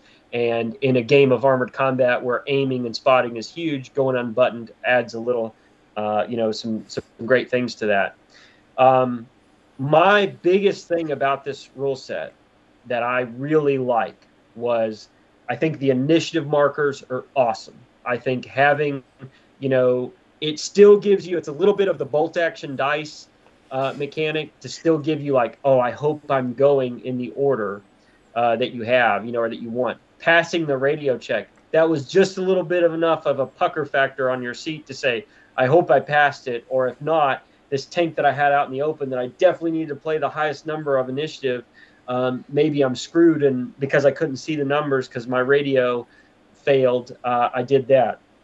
And the thing that we're not even saying is, once we got to the cards where you're playing with cards, you can play an event card or something like that that screws up the other person's order, that affects how they do initiative, that can change the initiative numbers. But that was super, super important. Really loved it. Thought it was, I don't think it, maybe not game breaking or earth shattering, but I thought it was very awesome, very cool move. And then the last point I'll say before I turn this phase over to you, an initiative phase that we're talking about, is I really liked how you kept the initiative marker stayed out there for, I think the game called them phases. Yeah. So a turn is made up of 3 phases. So if you had the number 1 and number 3 tank on phase 1, you had them every turn. Yeah. So unlike bolt action, if you drew the die for that turn and you're like, okay, I have the initiative here, so I can push, but I don't know if I'm going to get a dice the next turn. I don't know how the initiative's going to swing. You knew for at least 3 turns that you were like, you were in there. You could shake it up a little bit. You could do those things, and that seemed like wow, that really added some depth to what you were thinking about and holding it back. What are your thoughts on those initiative phases, Wyndehurst? I agree. I really liked the initiative phase. I think the one thing we forgot is the initiative, radio checked, and the button unbutton. Yeah, you mentioned unbutton button. I really like how that worked. There's a couple times in a few of my games where we failed initiative. So there's other things because I did the full crew creation process. My German side had like a veteran commander, so needed like, I think it was a 2, basically 2 up. Yeah, 2 up to get the radio test. And my Americans had a scout tank, which lets you re-roll a failed one. So we were averaging most games passing them. But yeah, when it didn't work in your favor, it was like a real nice bit of tension. And it adds a nice idea of like, man, okay, I really have to think, for this whole turn, for all 3 phases, how am I going to order these guys? The one criticism I will give it is I feel like the way they went about it feels clunky. Like these little flat tokens, like I ended up putting them in my dice tray face down because it's hard. If you can't look at them and you're just drawing them out of something, it's like, all right, let me make sure I don't accidentally turn it around. It was just, I don't know. I like the idea. I don't know if there's a better way to execute it, but it just felt, maybe if you had a nice thick token, but like I printed them on, double-sided on cardstock. So they were fairly durable and thick, and it was still, like, okay, let me put them, all 5 of these down in a tray and kind of mix them up a little bit. And then it was a little finicky, but I really like how it affected the game. That was twofold. The only comment I'll say on that is I completely agree. First time I've said that in this podcast, but I would say that being so thin, we did feel a bunch of times we used a coffee cup to go in there and mix it up with and pull it out, and you weren't sure if like, oh man, one's dragging on my finger or not. But if we were thinking about like using poker chips or trying to double side them or something like that. and then we were just like, the way they were so tiny, you could put them by a tank or on a tank, Yeah. and they wouldn't really take away from the immersion on the table as well. So I don't know, it was like a split, and you really wouldn't even need to use them. You know, we thought about if you used them, I think the rules say to put them by the tank. I put them by the just card. Put them by the card. Yeah, that's what I did. We were talking about just putting them by the card. So I would say something like cardstock, or something like, I don't know, ping pong balls, you know, or what is it, bingo balls with the letters, you know, like where you just have 1, 2, and 5. But you know, great kind of initial thoughts on that. I'm huge. I think the system for me on like how the turns, and then the last thing that we didn't mention, which we can say in the last phase, but I think it's really cool, how the time works.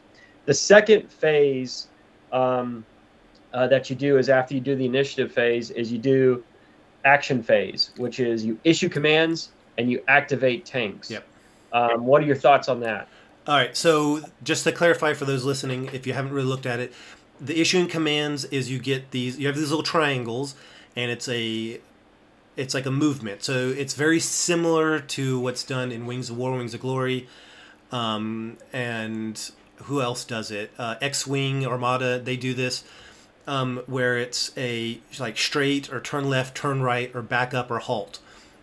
And so it's basically your movement order that you're giving, and then you activate tanks on going through the initiative order. Again, I love that style of mechanic in games. I've got like this brainchild I've been working on for a long time for a set of rules that uses a mechanic similar to that. I really like that. Again, though, I felt like using the little tokens was a little finicky. You know, you got these little triangles you're trying to put on the paper, on the stat card, and flip over. And at first I was thinking, man, this is going to be really limiting, because it's not like normally where it's like, oh, I can do, like, think bolt actions, like I can do a 90-degree turn or how much turn, and I'm measuring and moving. But, you know, with the option of there's a lot of stuff where you roll the individual crew members' ability, so like trying to do the free pivot. You know, there's a couple situations, where it's like, man, I don't know if I can move here, and you might face a situation where you have to take your second action, because you get essentially a move and then a tactical action, and there are some move options in the tactical action, so which is nice. Yeah, because there were definitely times where I was like, you know, I'm stuck. I physically can't. I failed my free pivot. I can't move my tank now unless I use a tactical action to pivot. But I really liked that mechanic for, you know, figuring out how to move, because everyone's just face down and you flip them up, you know, one over at a time, so you don't know where anyone else is going, but they're kind of committed to that move in advance. So if you misread what your opponent's doing, you're out of luck. But what are your thoughts? It's really cool. I think you made it the symbol with your hands there, but I want to make sure to stress that. So initiative, action phase, and admin phase. There's one initiative phase during a turn. There's 3 action phases during a turn. So you do the initiative where you come out of what numbers you're going through, and then you do an action phase. So your tank is doing basically 3 movement and 3 tactical actions during that action phase, and then you get to the end, which is the admin phase. So staying on the action phase, I think it was really cool. Again, like I told you, I think one of the things that we did to like keep down on housekeeping was dry erase marker on a laminated tank action board, and we were writing interactions, and we were just doing like H for halt, left, right, forward, you know, like we kept it very simple, and that helped us keep down a little bit of the housekeeping. And then what we thought is, like, you know, if you're playing across from somebody, or you don't have like maybe a music stand to hold up to keep the other player from kind of looking at what you're doing, you know, it's really easy just to write something real quick, and then that way, you know, you don't feel like you're being because there's a little bit of cat and mouse to the game. It reminds me, I've played a few World War I fighter games where you know, and just like you said, it's reminiscent of that and kind of X-Wing and some of the other kind of cat and mouse games where you're writing down your move and you hope you've guessed that, you know, you're going to go left, right around this building and the tank's going to come from the other side, or are they going to do a halt? Or, you know, and there was, once you exposed your move, you were kind of like, oh, that player knew what was coming. I like the fact that feels real tank urban combat, or, you know, going through the hedgerows or something to me, a little bit of cat and mouse. Really liked how that worked. I liked how it did it 3 phases. To me, that's perfect. You know, like you knew you were keeping the initiative for those 3 phases. And then on the opposite end of the spectrum, there's a few times where I played where I had like a Tiger and Mark had a bunch of Shermans or a bunch of other tanks that were coming to like get me. And so when he got like, I think at one of the turns he got like the 1, 2, 3, or, you know, 1, 1 and 2 or something, like a few times in a row. And I was like, oh God, I'm on the back foot. So what I'm going to do is I'm going to reverse and I'm going to like pop smoke, right? Or that's going to be my tactical, because I knew I was like, okay, I've got to, and then maybe the next turn I'm going to halt to stay in the smoke or something. So there was, you knew like initiative wasn't so swingy, which maybe is a concern, you know, when people play bolt action. Like you kind of knew like, hey, that person has it for, in the game mechanics, you know, a minute, 2 minutes, or whatever it is, which seems realistic to me. But I loved it. I think you talked a little bit about like getting the free actions and rolling for the commanders during those phases. That made sense to me. That felt right to me. That gave you a lot of control over the individual tank. There's some stuff where you've bound your hands to do when you write in the orders, you know, the issue commands. But then you had the ability to be like, what's going to be my tactical action? Well, I picked a halt, but based on what I'm seeing here of those first few tanks, I can still scoot, or I can still do something else to get out of there. And that's one of the best things I like about it, because it still gives you the flexibility of control, even though there's a lot of the game where you're like, I'm committed somewhat to doing that move. And I love What a Tanker. Love What a Tanker. It's a great game. I love it. I love playing it. It's a good game. But I think being hamstrung to the dice, I think even if you play What a Tanker, you know, you get a lot of the free dice, or you can manipulate them and turn them into other moves. So it still kind of evens out. But I like the ability. It's kind of clearly stated in here, hey, you can do that, no issue. And then you still have the decisive control that maybe you would have as that tank commander or that gunner, to be like, I still need to move, but I'm at a halt. I got to roll the scoot dice, or you know, I'm going to try to, I didn't know he'd be over there. I'm still open top. I'm going to try to spot as my free move this turn. But those are about all the thoughts I have. I think it's solid in that sense. Yeah. Admin phase.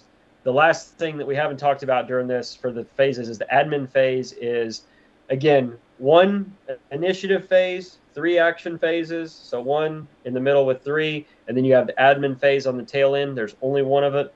It removes initiative markers. They all go back in the cup, so you can be maybe that number 1 tank again. You've got discard and replenish event cards, which are good. There's sometimes you can't use event cards unless they have special things on them. Reinforcement cards are the same. You roll for elapsed time, which is super cool in my mind. And then you deploy reserves. I never really played. I think maybe one of the games I played, I had reserves, but didn't affect me too much. I'll say that. But roll for the elapsed time. I'll let you go through the specifics on these. What are your thoughts? Well, I mean, remove. We've already talked about the initiative markers. You just take them off. The event cards. There was one neat thing where a veteran commander could hold more cards and draw more cards, which is more important if you also have the asset cards, like for your faction. So there's like this generic deck of event cards that everyone draws from, but you can also like spend points almost to get these asset cards that are faction specific, but you don't just get them at the beginning of the game. You can't just deploy them. You have to use specific event cards. So I kind of like how you can mill through those.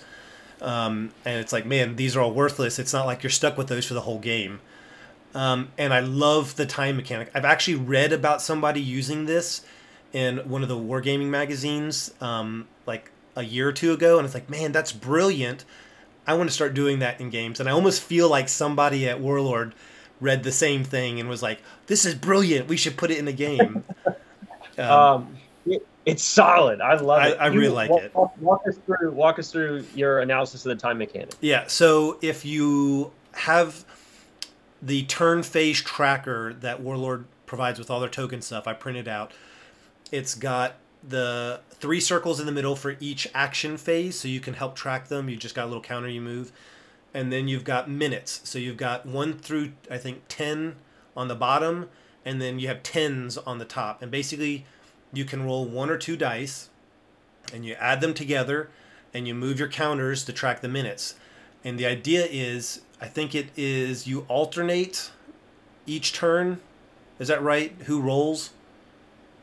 Yeah, I think so. And the goal is, if you yeah, I can put up a picture of this thing as well. The goal is, if let's say you're a defending player and you have, if the mission has a time limit for one side, you can decide to roll 1 dice on the time if it's your turn to roll, or you can roll 2. So if you want the clock to run out, then you're probably going to roll 2 dice. If you need more time to accomplish your objective and it's your turn to roll, you're probably going to roll 1 dice. And I I thought it was really interesting mechanic to track. Instead of just doing like a set number of turns, it's like real time, like 35 minutes before, this thing happens. What are your thoughts? I didn't. I think me and Mark, and I'll have to read back through that section. I didn't know that you could choose between the two. I thought if you played one way of rolling the dice, or you could roll the 2 to play like a faster game, is what it said. But it did allow you the control, and there was something where you were handing it back and forth. Normally, one person is going to want the clock to run out when you're in armored combat, because you either have fewer tanks, you have the best tank or something like that, or you're trying to like delay, or based on how the tactical advantage is, time is going to be critical. And so it was cool to see time actually thought of as like a component in that game. So I was a huge fan of it. I think it's nuanced and novel. Maybe not breaking, earth shattering, but I thought like, oh, this is cool how it uses the mechanic in this game. Huge fan of that. I think it's nice because a lot of people, and I guess it's also nice if this game is marketed to people who might not be super familiar with military stuff, because I think a lot of wargamers, we can understand, okay, in a skirmish game, this really only takes place, this turn is a couple minutes or whatever. And I think this is a really nice way of showing, like, wow, that's how many minutes elapsed during that turn of combat. Like, yeah, it might have felt longer or not, but it was only like 5 minutes of all that action took place in. I thought it was really nice. Well, the only thing I would add to that, the only thing I'll add is I think that you're rolling to hit, and there was, I think this is a good part to interject it now since we've gone through the turn. You felt like you were always hitting on a 9, or a 5 or a 6. And the thing that like it hurt my brain at one moment was, I think there was a tank that popped out of the hedges, and the barrel was literally touching the other tank. And it was like, you're hitting on a 5, like you didn't get anything for super short or anything else like that. But when you roll the 1 dice and you're like, all through that move, that's how much time elapsed. And I think, on average, it's going to be in that 3 minutes, somewhere in there. So like this tank moves, whatever it is, 6 to 9 inches, and then you're looking to do the shot. It's like the tank moves, a little bit over itself in the distance, and it does all this in 120 seconds. Like, man, maybe that should be a 5 or a 6. The timing aspect and I think how hard sometimes shooting felt at very close range made me mesh with that a little bit better. And I don't know if it's something that the rule designer just did because he was like, I want tanks to be survivable, right? Not a big tank to just drive within 2 inches of a tank and, oh, I'm rolling a 2 or 3, you're gone. Oh, that was a good game. It kept it to where it was, you're thinking of yourself in that seat with the little tank slit being like, where is he? Oh, we just went over the hedge. Pow! Like, did we hit him? Did we get him? Smokes everywhere. And if you put that in your mind, if you suspend that in your mind of, well, this only happened, all of that movement and shot and everything happened in about 100 seconds, that makes sense to me. That fleshes out to me. That made me a little bit more suspend belief. No, but it's really awesome. The one thing you mentioned the event cards and the reinforcement cards, basically, and I thought that was super awesome in the sense of, to give you an idea, the reinforcement cards are, you could play infantry, you could play artillery, you could play a specific card. An event card would give you maybe a buff or a minus that allowed you to play it. And most of the time, event cards, you could play at any time. And sometimes event cards let you, you had to have an event card to play your reinforcement card, or unless it was a reaction. For example, the player I was playing against had an artillery reinforcement card. He played an event card that let him play his reinforcement card, which was like anti-tank. From his board edge, he could see a tank and he could fire so much of an AP shell at my tank. And in the middle there, I had an artillery card in my hand, which I could therefore play to cancel that. So there was a little bit of, the cards added some nuance to the game, but I think it gave you, I think Wyndehurst, you talked about this earlier, I'd like your thoughts on it now, is it gave you the ability to not feel like it was, like Mortal Kombat tanks, right? Like, it's not like you're just playing one tank versus one tank, and finish him, and we're doing that. You felt like you were part of a larger battle with that. What is your sense of that? And that's where I tried to allude earlier. So one of the rules as well is you designate ambush terrain. And these are terrain elements in which some of these cards can be deployed from. So like an infantry assault, or an anti-tank gun, or an anti-tank team, infantry team. You don't actually physically deploy those models on the table, but it's like they're hiding there, and you play their card and they attack an enemy tank within range. And if you want to even you have to clear those as well. So you can shoot at them with machine guns or HE rounds to try and clear them out. And if you move through uncleared ones, there's a risk of damage. And I feel like that kind of just covered, for me, that was like, okay, kind of like how the time and the set to hit number for you kind of just meshed. For me, that's how it just meshed with, why don't we have infantry on the table? Well, you might, but they're obviously not going to stand out in the open when there's tanks driving around. They're going to be behind cover. And from the perspective of the tanks, they're not going to be as visible. The tank's job there is mostly to eliminate the enemy tanks, maybe clear out the terrain that enemy infantry might be hiding in. And to me, that was a really kind of clever way to make it feel like you said, it wasn't just tanks. Yeah, there can be airstrikes, artillery strikes, anti-tank guns, infantry assaults, anti-tank team assaults. I don't remember if there was one for even mines.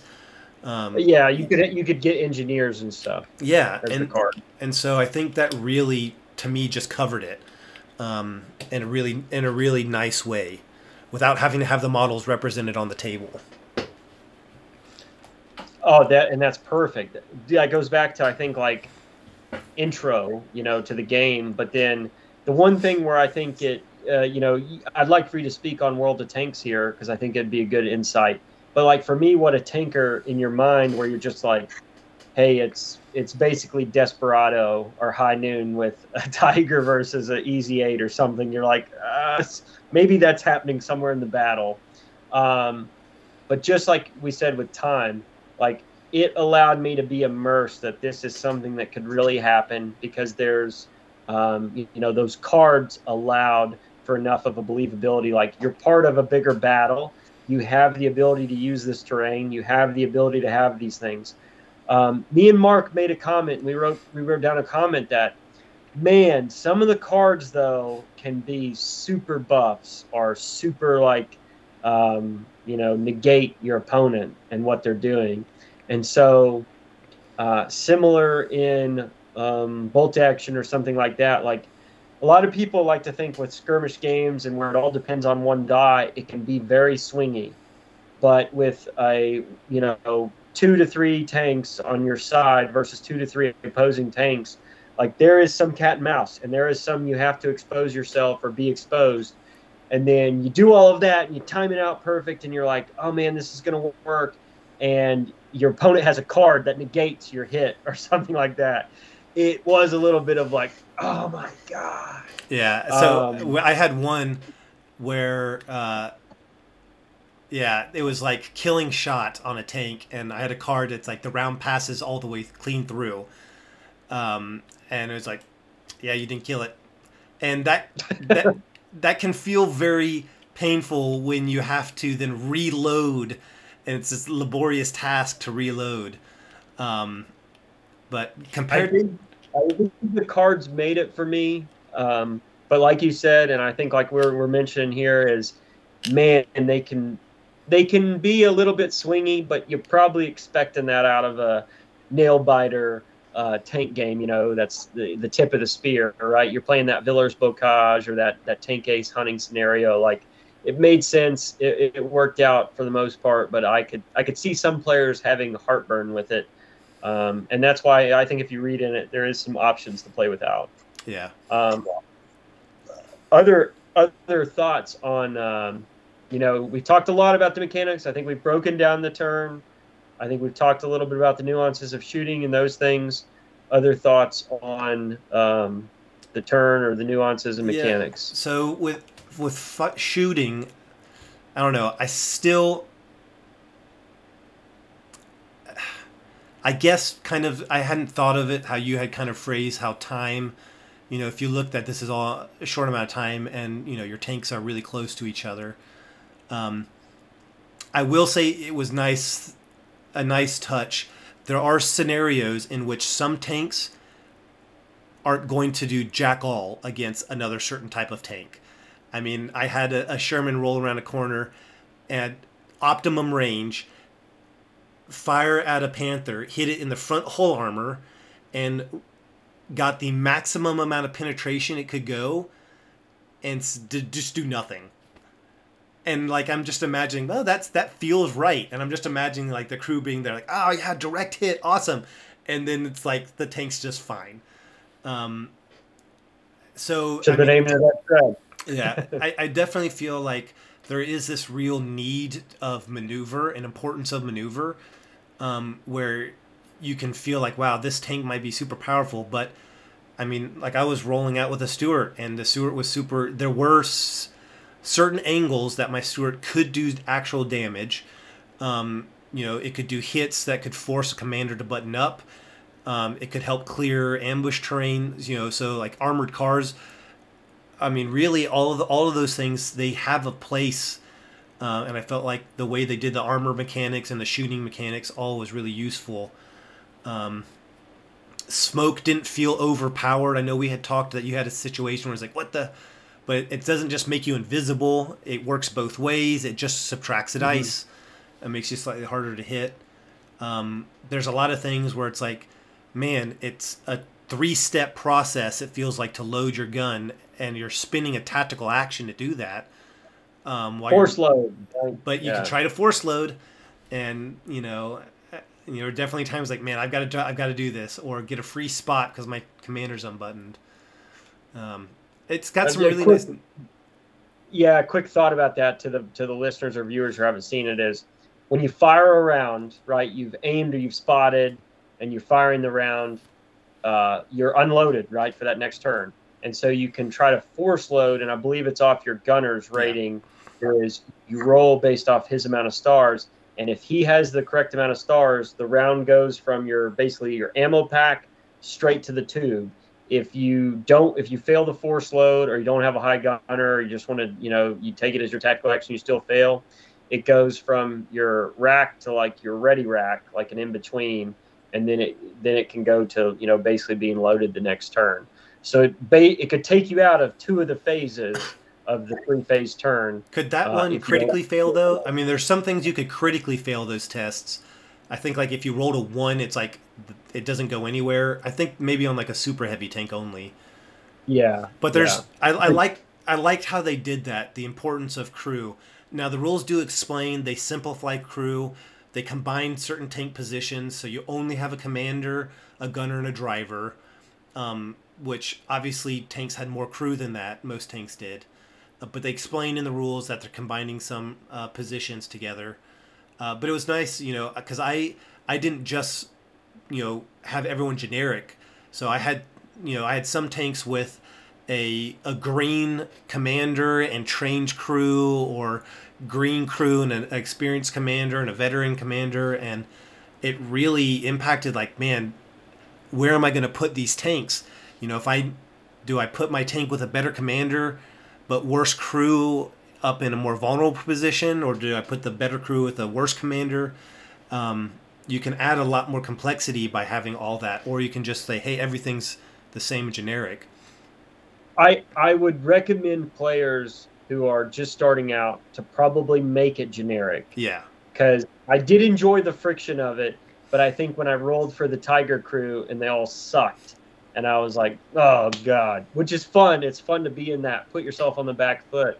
But I think rolling generic will teach you, you know, as you're going through the mechanisms. And that's what me and Mark really did with those first handful of games that we did, to just make sure that we had it right. Stuff made sense, especially with when you're learning spotting for the free action, the pivot for 90, or the force load. Like, it'll help give you a little bit of a better sense on there. We may have overkilled rules and mechanics, but we wanted to talk a lot of the way through it or anything. I mean, the only other section I see is we talked a little bit about any of the rules break down or don't make sense. Not really to me. I told you what I feel about timing, and I think timing and it not being like a video game, one player versus one player. The cards allowed for you to kind of suspend reality, to think that you were in the middle of maybe a fight for a piece of terrain or on a movement. And then the time allowed for me to not really get too wrapped around the axle of, this tank is 2 inches away from me. Why is it only a 33% chance to hit? Well, it's because you haven't aimed, you just ran through a hedge or a house, and you're there, and this all happened in 100 seconds. Do you think you're going to have, you know, especially with smoke and everything else on the battlefield? And then I was like, that makes sense, doesn't break down, good for me. And it really led to the frictions, the last section I believe that we have to discuss. We talked about friction on time, friction on initiative, everything else. I think it's really awesome, cool new way to do it. Don't really have any other thoughts on the rules, mechanics, and nuances, unless you do. Yeah, the only things about like things that broke down, clearing ambush terrain seemed unusually hard. Yeah, to some degree. I mean, it's like, I think you need, if you're using a close assault, which is basically machine guns, you get to roll that many dice needing a 6, or if you use HE, you get whatever your HE score is needing a 5 or a 6. And like a lot of my tanks had an HE of 1. So, geez, do I roll 2 dice needing a 6 or 1 dice needing a 5 or a 6? And if it's an HE round, now your tank's unloaded. I don't know. It just, that was something that I kind of see. I don't know that some of the missions you're only having about 5 pieces of ambush terrain, so maybe making it a bit harder to clear out makes sense, especially if some event cards require it. I think the most ambush terrain we had on the table was like 10. Yeah, the most I had in one, but I think like a standard, like the standard meeting engagement one, I think recommends like 5 pieces of ambush terrain. Mm. So I don't know. It kind of felt, I had one game with a lot, and then it was like, man, I can't even enter this terrain for cover because of the risk of damage if I don't clear it out. Well, it was we used, I think, the 10 plus on like my Stalingrad board when we played Russians versus Germans. So it really made you think about, man, do I need to clear this ruins out, or, you know, do I need to stay loaded because there's a T-34 around my. here's a benefit of me going into this cover, using this ambush terrain, all of those things. Do I have an infantry card that I spelled it on? So like you're going through the friction of, are you that commander that had the points to use it? Are you supported? There's a lot of good necessary, you know, things to that. But I do agree, it can really hem you up and make you hurt on decisions if you're not really accounting for it as well. And there's a bunch of times I didn't account for it. I think it's something that it's just an important mechanic to remember. So when the players are setting up the terrain, what you identify as ambush terrain versus regular terrain can have serious consequences. So there needs to be thought put into, okay, does this make sense to have this as ambush terrain? And Agreed. Like one of the first games I started using it in, I kind of just said, basically, all this terrain looks like it should be ambush terrain. And then it was like, holy smokes, I can't do it. Like, I've just got to go through this maze here. And so it's just something that needs a little bit more thought, or else you can almost break your game with it. Yeah. So, but yeah, I think that's... Go ahead. The question of the hour. What do you score it? This is my highest. I gave it a 9. I think there's a lot of, like I said in the beginning, I kind of sounded negative. Like, they do a lot of stuff all in one set. And while I think a lot of the execution of it is a little fiddly with some of the mechanics, I like them. I like that they're all there. I like the initiative. I like the face down commands that you don't know what your opponent's doing. I like the time sequence, and I feel like the shooting. I like the idea of that you add and subtract dice. Yeah, I really like it. How about you? I gave it an 8.5. I know I'd just come off a string of 9s. I think, to me, 8.5 is a super high score, right? We talked like Chain of Command and Bolt Action only were in our high 8s, I think, or somewhere in our mid 8s. So 8.5 we see as a high score.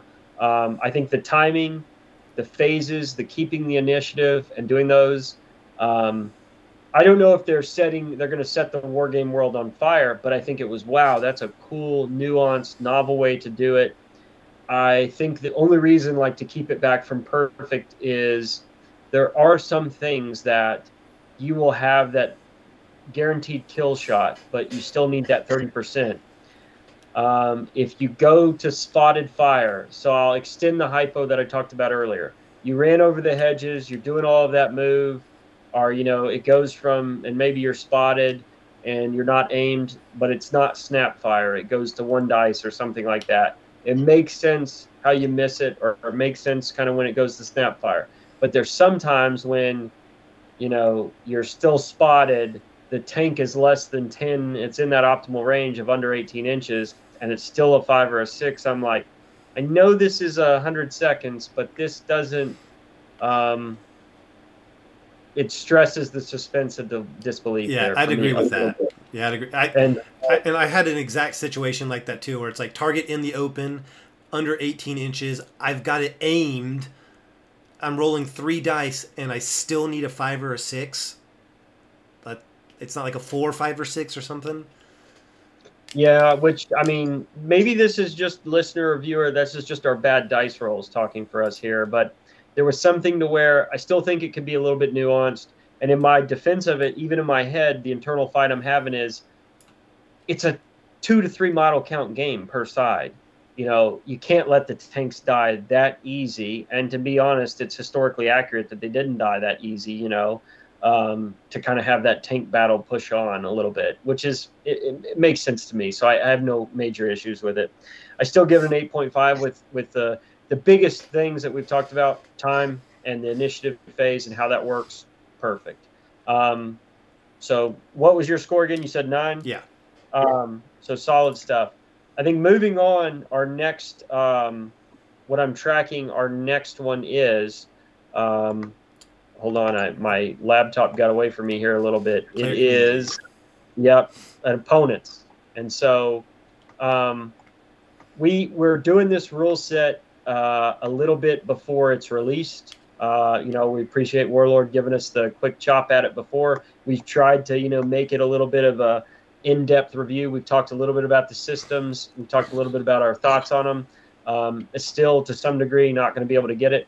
I think this category is going to be a little bit unfair and skewed, and so we're going to have to do some fortune telling here, or what we believe the fortune to be. I think our guiding questions when we've discussed rule sets for opponents, player community, is if I pick this game up, will I find a local opponent? Are there conventions that support the game near me? Are the local clubs that support the system? Do people house rule the system? If so, is it the same game without those rules? I think this one could struggle in that sense. I'm excited for Achtung-Panzer. I think a lot of people are getting excited on Achtung-Panzer. I know there was initial kind of grievance of, why are people posting this on the Bolt Action Facebook page, because it's not Bolt Action, right? It's a different game, totally different game. It's not even Tank Wars where you can tie it in. And so here's my initial thoughts on player community and opponents. I think that if you are maybe in my speed and what I'm looking for in this game I really don't gravitate towards crunchy games. I do not enjoy a game where I have to do more math and housekeeping than actual gameplay. I like list building. I do some of those list building games, but when it's going on in between the turn, when all of that's happening and you can't streamline it, or you're getting so rivet counting that you're getting into armor and degrees, I'm probably going to steer away from that game. It would not be fun for me at that point. A game, for it to be fun, I love playing weekend games, love playing campaigns when I'm in the mood and ready for it. But a pickup game, for me, under 2 hours, around that time frame, friend can easily pick it up, and then opponent has to be able to understand the rules just as well as me to get the zenith out of it, right? I can walk people through a few games, but I'd like for them to be like, hey, I'd love to face you on this, and I'm going to try to kick your teeth in. I think it can be in this sweet spot, and I hope that people recognize it for that and go after it. But I also think that rivet counters are going to be super displeased, because it's not going to give them that layer of, well, this is the 1943 234, and I think it should have this additional variance. And Warlord only did this 1 through 3 class or 1 through 5 class armor, and it's not fitting in that box I wanted to fit in. Or the gun was changed, or you need to add some additional stuff. Maybe those rivet counters can be appeased by additional compendium books, campaign books, theater books, something like that. Maybe not. I suspect not. Or it can be somebody on closer to the Tank Wars spectrum is, I play Bolt Action, I like to add armor or half tracks a few times. This integrates with the system super well, and you can play it together, and so I'll play Tank Wars randomly to kind of keeps you in that vein. Everything's still the same. Ranges are basically the same. You've got the tank command role is really, there's not a lot of differences in between Tank Wars and Bolt Action. And here you can't quite do it, and so it's a little bit a stretch. It doesn't have the same dice mechanic as initiative mechanic. It doesn't have the same, armor and ratings and how they do penetrations and hits. So I think if you have the ability to venture a little bit farther from Tank Wars and gives you a little bit more of a nuanced tank fight and, down in the dirt cinematic tank battle, I think you could find happiness here with Achtung-Panzer. But if you're on the other ends of the spectrum and I'm not going to, we're in an era where playing a lot of rule sets is hard, right? There's times where I look at Wyndehurst when we're across the table and like, is that from this version? Is that from a different rule set I'm playing? I think you could have issues. And then if you're a rivet counter who just, you love tank combat and you really want the in-depth, nitty-gritty details of this piece of armor at this period or theater, and, maybe this doesn't have it specifically, it might not be for you. I hope you take it. I hope it goes to the people that want just a little bit more from Tank Wars, and I think you can get some major opponents. But what are your thoughts on that, Wyndehurst? And again, we're fortune telling here, kids. We're making guesses. So I think Warlord will support it for sure in the short term. And I say that because you can already see they're running demo games. I mean, it's a new product line. Well, kind of a new product line. It's a new line that uses a product they already have. So their vast inventory of tanks, armored vehicles. Like I said earlier, I have concerns about the future because part of me feels like this is a passion project from either an individual or a small team at Warlord, who wanted more out of tank combat and knew that, well, we've already got this line of products that we can utilize with it. I think having so many bespoke tokens and cards might discourage some people because, like, I think they might feel like, I've got to buy all this stuff, or I'm going to have this super cheap quality stuff that I photocopy out myself. That's why I kind of put that in the gatekeeping section as well. It kind of feels like they might be a bit late to the tank only combat games because there's already a whole bunch out. Again, the only other one I've played is World of Tanks, and that is very much not trying to be realistic at all. And it's one, like, when I got into that and people were like, oh, why this is so unrealistic, it's like, have you played the video game? It is like the most far thing from realistic. Like, there's no pretense of realism in this game. And so, like, when you go into the tabletop game with that mindset, it's very easy to accept. Because this is Warlord, who does bolt action, which is, kind of a historical game, I think I could kind of see where the rivet counters and stuff might have issue. However, I do think the rules lend itself well to house ruling. I think a lot of people who want a little bit more nitty gritty could get that out of these set of rules with some very simple house ruling. I mean, I could very easily say, hey, my house rule is if you're in short range, it's a 4, and long range is a 5. Easy. I mean, the stats they have for tanks are broken down by year, and then the weapons they're equipped with, and so you could very easily go in and be like, I'm super into this, and I don't feel like this is quite the numbers that it should represent. House rule it.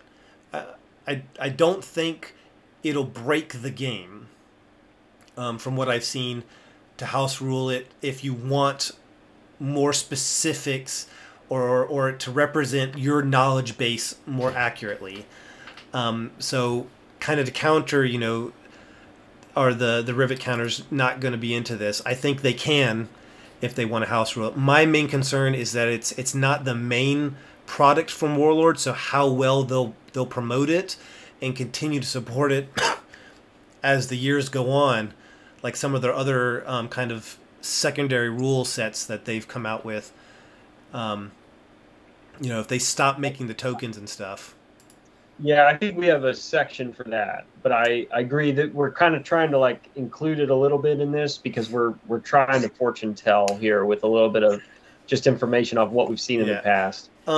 Also, with player community, I don't think it's really a tournament style game. I mean, it probably certainly could be run as one, but I really see it shining in people who want a campaign where it's like, I want to do this tank platoon and I want to see them go through the war or through this campaign, and maybe it's this armor division versus that armor division. They keep, as this campaign goes on, they keep button heads, and so it's like, okay, well, I've got to have my platoon and individual characters and their tanks versus yours, and we're going to do this campaign as these almost like thinking like aces in the sky. They're constantly fighting each other. It's these armor aces, and they're going after each other constantly. I really think that's where it shines. And I think that it's just, you need to know what you're getting into, for the community wise. What do you score it?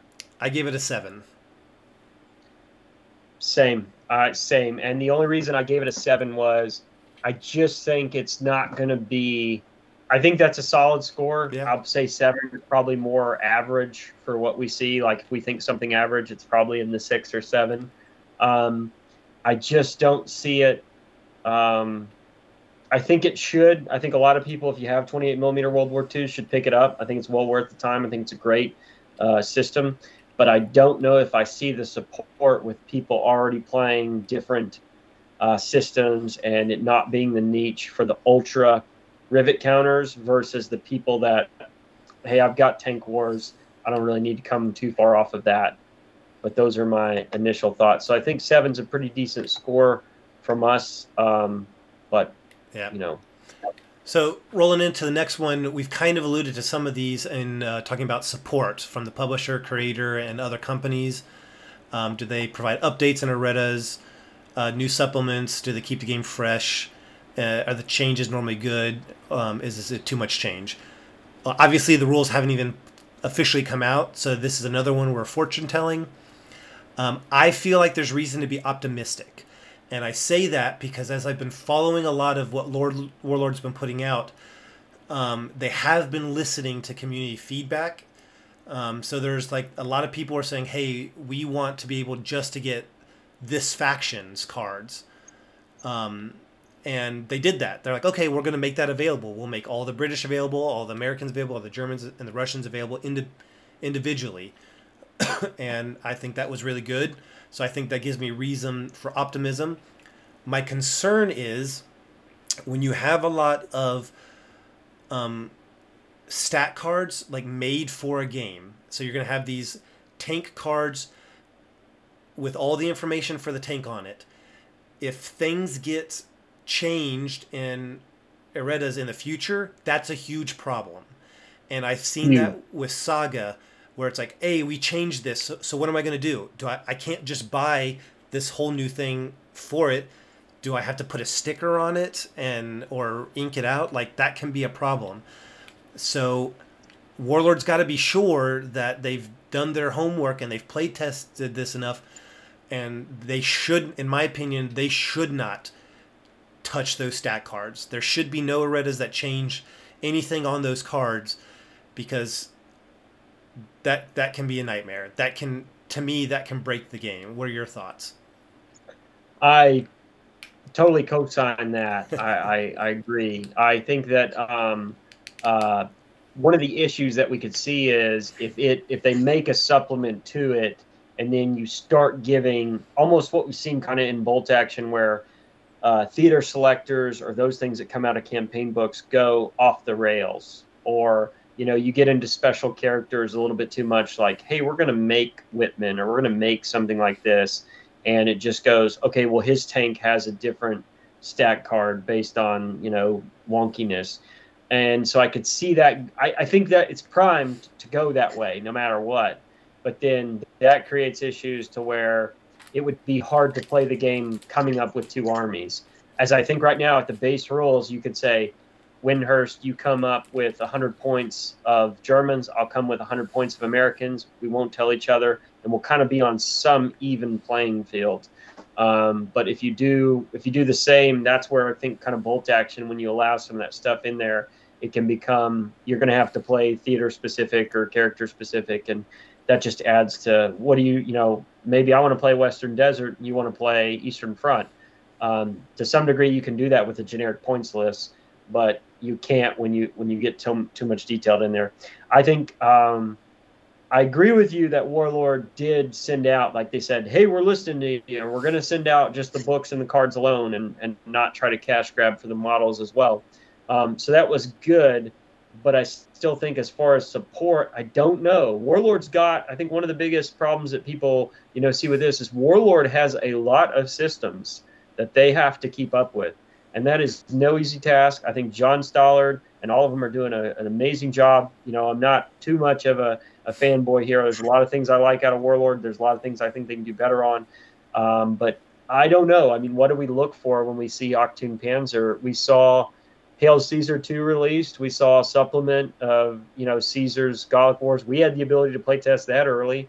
And when Peter was going through that, he didn't even have version 2. And it wasn't supposed to change it too much.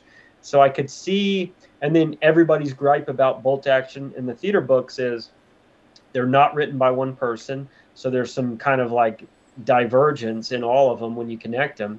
And so Achtung-Panzer, I see it right for the ability for them to do it right if they did supplements and those things, and depending on how the community reacts. But I'm still, based on what I see as their cycle of getting stuff out and what I see as you know, preliminary initial good thoughts on them listening and just pushing out the rule book and the cards. But I still see it as I'm gonna be cautious. I'm gonna be positive. I think they're gonna do a great job. But I'll just tell you my score right now is I'm gonna put it at another 7. I think that I'm gonna, which is good. It's solid. It's average. I think the next few months will dictate how much Achtung-Panzer gets the help. I think it's well worth it. I think people should go, I recommend people buy the rule book and play it. I think it's a solid game. But I think it'll just depend on what that looks like for people over the next few months of how much love it gets. What are your thoughts? Yeah, I gave it an 8. Kind of similar mentality. It was just I think there's reason to be optimistic, but because it's a rule set that hasn't come out yet, all we have to go on is Warlord's history. And a lot of people who love some of their smaller secondary lines of games, often I hear them complaining about Warlord not giving those games enough support. And now this game is tied into their flagship, so at least in product line. But I've also heard that manufacturing cards, even for games can be extremely expensive, and so I don't know. I don't know if the cost versus the reward for Warlord will mean that it's a game they'll support well into the future, because all they have to do is update, come out with new supplements and new stat cards for tanks for different theaters, and that's it. Because they've already got the whole product line already out there. So I want to be optimistic here. So I think that's why I gave it just 1 point above you. But yeah, those are all my thoughts. These next few are moving through a little bit quicker. So we'll talk third-party support. I think when you look at, the templates and the tokens, do other companies support the game? Miniatures, terrains, tokens, and those things, like where can you get these at? World War II armor, anywhere. It's like falling off a tree. So I think it's high marks in that. The miniatures, that sense, like you can get crews and stuff if you want to show that symbolism on the table. The terrain, whether you play this game, I think in 15mm, 28mm, or 10mm, whatever you want to do, I think it spans the cross of those times. So I think no issue with any of that. Probably the ranges, might make a little bit more sense, 18 inches at 10mm or 15mm, than not. But those things, the world is your oyster on that with this game. As far as tokens, I've already seen people like post videos about 3D printing the markers and all of those things. To me, I think you're going to see companies like Litco, all of the other tiny MDF type distributors, and even your Etsy companies and people, I think you're going to see it get a ton of support for everything else in the world. My only comment on this, and probably plays into why I lead at the score, I like the dry erase. I like laminating and putting it on there, and it's quick, easy, and simple, and I keep the card, and then I'm not, like you said, I don't have to worry too much about wind or the table getting bumped and knocking off my tokens off the card. I don't think it really matters how you play the game. I think the third-party support, I'm going to say, is there, but my recommendation would probably be the dry erasing it, laminating your card, dry erasing it in, and then you don't really, I could throw the card up in the air, and guess what? The dry erase marker is still going to be there, and I'm going to be fine. But that's just, I'm implementing a preference into this section. So miniatures, terrain, huge. I think it's above average. I think with tokens and third parties, you're probably not going to see any on the initial outset, maybe. But I think it'll rapidly grow over the coming months. I think, in my mind, I would probably put it at another 7. I think it's an average. It's a good score. I think you'll probably see it jump up in probably to an 8 or 9 before the end of the year. In the next 6 months, you'll see more. But I'm going to put it at a 7 at the onset. And I think, I mean, if you want to spend that money on the tokens from different manufacturers and stuff, by far, go ahead and do it. And the 3D printing, I mean, that's definitely going to be easy to pick up models from a 3D printer on Etsy or something like that if you don't go strictly for the Warlord models. So plenty of support, 7 average, probably a little bit stronger than average. But I that's where I see it. What about you, Wyndehurst, from support from third parties? Yeah, I think we'll see a lot of third party support. I mean, there's already a bunch out there, like you said, with models and terrain. And I think even tokens, like you said, I pretty much agree with everything you said there. I think you'll see them on Etsy. Completely agree. I completely agree. And I also think what you're going to see a lot of support is like on Facebook communities. I think we're going to get form fillable stat cards to fill in for vehicles. I think before Warlord comes out with any, theater specific stuff, like your North Africa, the community is going to do it. Community is going to go out there and look at what they've already done and be like, okay, well, here's what we think. We'll take what Warlord's given us and we'll make it for those theaters. And I think you'll see a huge community support for those kind of like free products just to give it more range. So, yeah, I think third-party support will be very strong for this game. Even if I think regardless of how strongly Warlord supports it, I think this game will have a very strong core group of diehard followers because I think it is just that fun. And yeah, so I think it'll have a lot of support. So I gave it an 8 for myself. Excuse me. So moving on. So we're down to our last 2. So this one, strong reasons for or against playing the game. Pretty much we're saying if it was over a 5, we recommended the game. Is it entry nuanced? Is it cool? Stuff like that.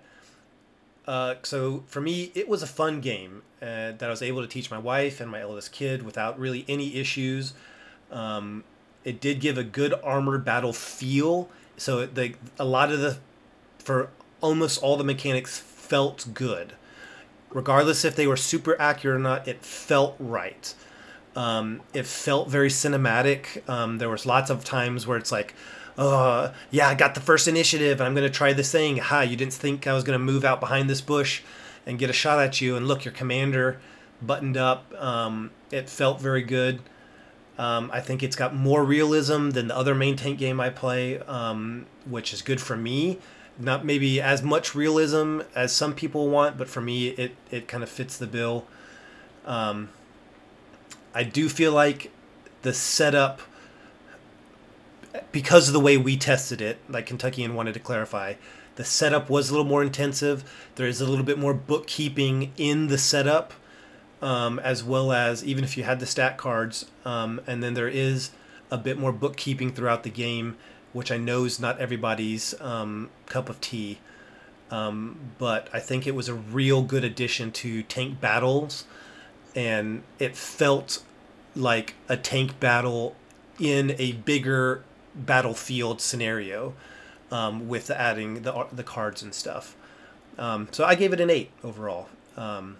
So I think it's a good game that I recommend. What about you? So strongest reasons for and against maybe playing the game if, we see it that way. I echo a lot of things you talked about. I think we wove them into how we see the other sections of it. So entry, very small, few model count, no matter what scale you play at. Very nuanced in the phases, in the initiative, and, super cool when you talk about World War II, like tank ace combat. I think it hits what I'm going for. And I think just, you should be guarded if Tank Wars is your jam and you're just like, that's all I want. I know that's not sleek, but I know a medium tank's a 9 armor, a medium AT gun's a 5, and I don't really have to worry about 75 millimeter or anything else like I would in this. I think this is a little bit more than that, not too much more, but a good, once or a few steps removed from that. But this is nowhere near the rivet counting I've seen that armor combat can go to. You know, when you talk about, like, even in my mind, it's closer to, I've seen armor in aviation games where it's like, okay, hold on, I need to do this action. Let me be back after I do 15 minutes of computations and I figure out what the result is I need. That's nowhere near the level you'll get out of this game either. So I think it's a good way to split the baby in between. If you wanted to think the most detailed armored rule sets you've ever played, I can't even remember some. Like, I don't think Panzer Ace or Panzer Leader are the ones that I'm thinking of in my mind. Those might be even GMT games or something. But it's somewhere in between that and Tank Wars, or like What a Tanker. But it's a little bit more towards, I would say, skewed towards fun and those things. And the strongest, I think, for playing it is the way it does initiative, the way it gives you the armored cat and mouse combat with still not losing that fun, quick 1 to 2 hour game is, you know, it's, to me, that's what I want. I just don't know if that's what the rest of the populace wants. So I give it a high 9 in my mind. I think it's a 9. I think it, you know, it's good. It's solid. And this isn't, me and Mark talked about this. I think I shared it with Wyndehurst a bunch of times. We kept going back and forth on testing it. I'm not a crunchy rules guy. I really don't like them. I don't like, if the rule set makes me do math, and that's a majority of the time is housekeeping or math, I'm not a fan. I'm probably going to be, and I was really worried about AP, you know, Achtung-Panzer, because I was like, man, this is lending itself more towards that. And it slowly, I think, won me over where I got out of my shell and I was like, this is, I don't think saying Tank Wars Plus is it, but it's a good way to do tank duels with still suspending disbelief, you know, disbelief that it's Mortal Kombat Tanks edition and you're involved in that fight. So like I'm, you know, I hope it can win over a lot of people in that sense. And, you know, me giving it a 9, it's on my shelf. I didn't even know, I talked to Wyndehurst before this. I was like, it's normally not my bag. I don't even know after we get done rules testing it if I'll pick it up. And it's on my shelf. It's won me over. So I solely as a 9, I'm good with that. And so what are your, I know you scored it well, but is there anything else that we need to add for strongest reasons for or against before we move on to the last one? Nope. Okay, so our last category, and it's really a, I would say me and Wyndehurst have talked about this last category. Should we take it out? Should we do something else? Should we weight the scores differently? We added this category as a way to just weight what we thought was important or what it did nuanced and novel. And so every other category we have is scaled 1 to 10. We do fractions in there. You know, we'll do what we think. We try to be honest. I think most of the time you see a 5 or a 6 out of us is, hey, we like it. A 7, 8, you know, is like, hey, we're going to play it. We recommend it. And a 9 or 10 is normally hitting it out of the park. And we try to be honest. We don't really give too many like 10s. I don't know if we've ever, you know, maybe, but we don't ever, you know, we give seldom 9s. As I look down at my sheet here and I have 4 9s. But we want to try to be fair and honest with it. And so this last category we've kind of named the it factor, and it is the game fun and the additional caveats not covered in other sections? Or do we think here is where we weight those additional sections, where we think the mechanics, we gave it a 9 or we gave it an X score, but, you know, we just think it's so awesome that we want to add, you know, we're adding an average here of a little bit higher just to show the weight of it. And so we call this last category the it factor. Do the games that we have, you know, Chain of Command and Patrol Phase, we talked a lot in here. We thought it was so novel, nuanced. Bolt Action Dice Phase, we thought it was novel, nuanced. Some of the things we talked about in Muskets and Tomahawks and other games that we've reviewed, like we've added it to the it factor to say, like, this game is head and shoulders above, or it brings something that nobody else has, and this is where we throw it in here, and we try to give it those additional points that maybe we can't capture in a rubric.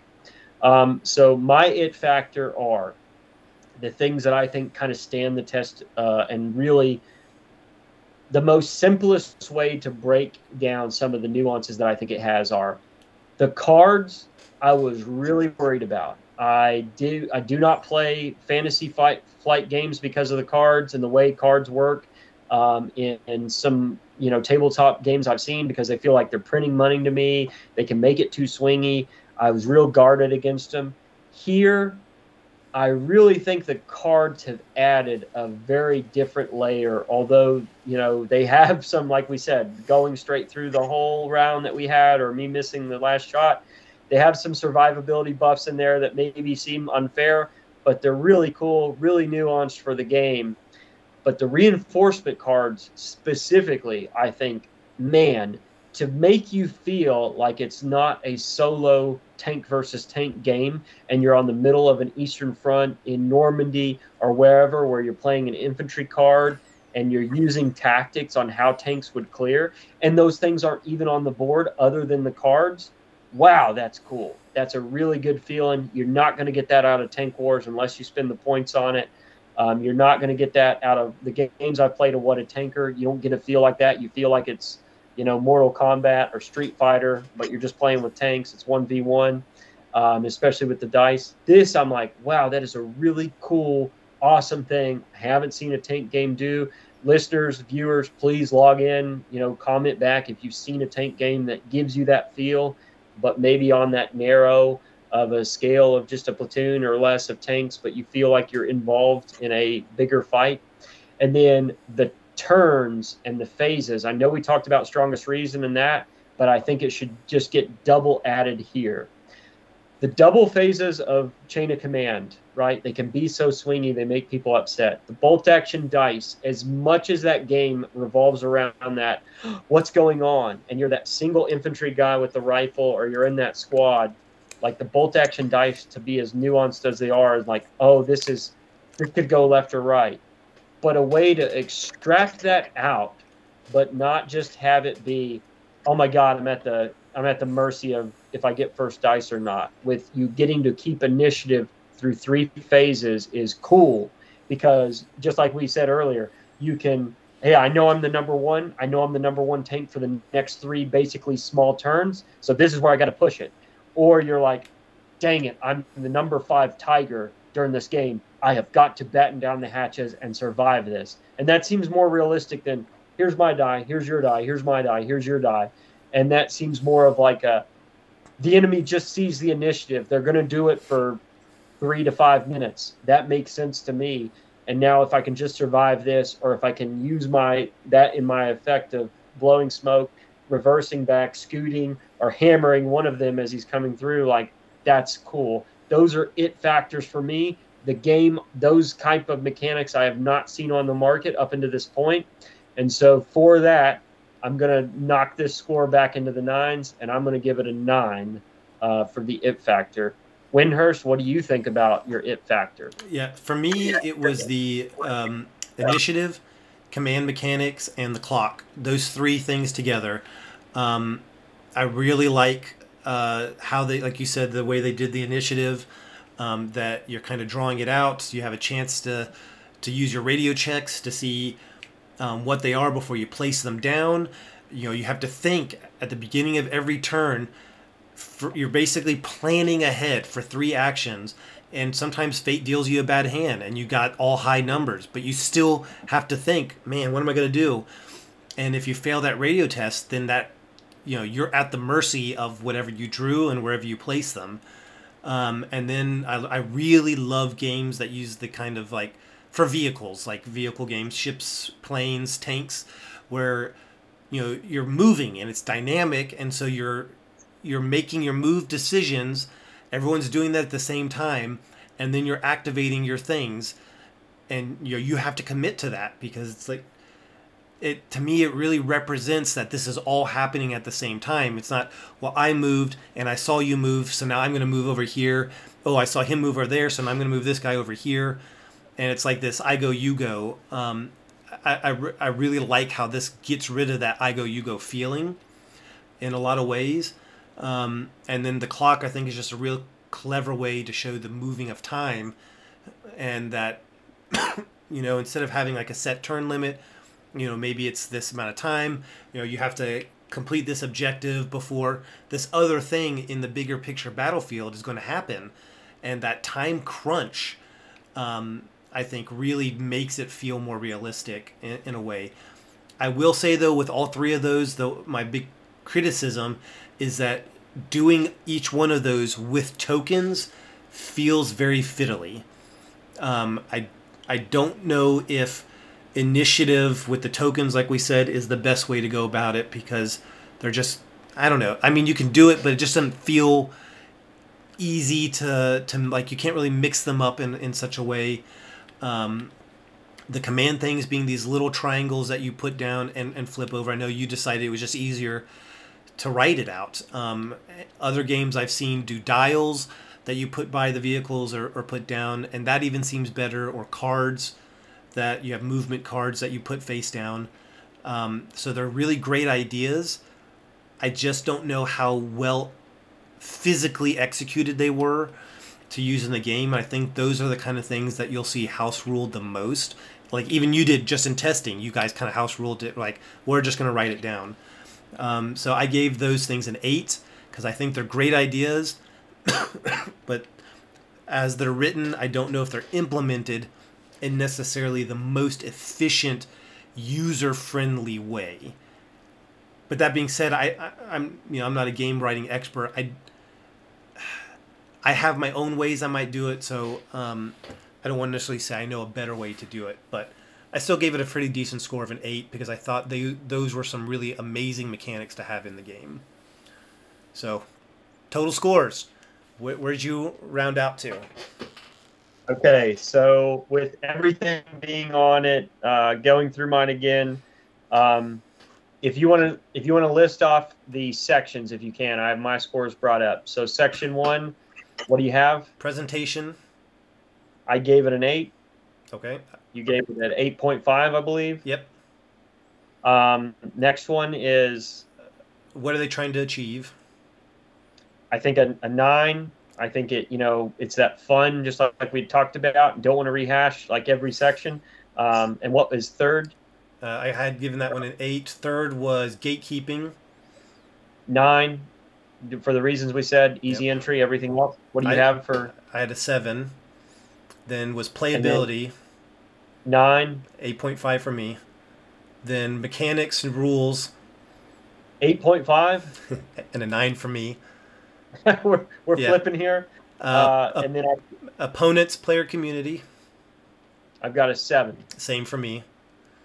Then support from the publisher. 7. And I had an 8. Then third-party support. I have again. My last two are a 9. So for what I have. Number 8 was third-party support. What'd you have for your 8th? Oh, 7. I apologize. Yeah, 7. so I had an 8 there, and then the last two you had 9s, so that was strongest reasons for against, and I had both 8s there. So my total, given all those, just to rehash our scores real quick without going into the sections, is 82.5. I think for kind of piece here, and just to give people, I think we gave both bolt action and chain of command high 80s is where I think we fell with those. Yeah, and most of the time when our rules systems, like if you're an 80s, you're on our shelf, we're playing you, we enjoy the game, we're definitely going to recommend it to people. So I'm an 82.5. What do you finish at, Wyndehurst? 80, even 80. 80 even 80. So again, I think this is, I want to be guarded against our own prejudices going into this rule set. I don't think this is something me and you look for. I don't think it was a period that, like, I love World War II and everything, but when you talk about armored combat by itself, it's not something that, I enjoy the infantry fight of World War II. I enjoy, I already have rule sets, I say, that do massed armored combat at that detail, and that's kind of what scratches my back. As far as a tank ace and those things, and what I've read with, Tigers in the Mud and Blood in the Snow and all those, those great tank aces of World War II. And, if you go watch Fury and everything, it's never really attracted me, the skirmishness of armored combat. But I think this set won me over. So I'm going to say, an 82.5 is probably a pretty solid score. I stand behind it. What about your thought? Yeah. I don't know. I was a little bit more interested because, I've played a lot of tank-centric video games. My dad was an armor officer, so I grew up loving armor and loving tanks. My kids play, tank-centric video games. So I saw a lot of potential for this.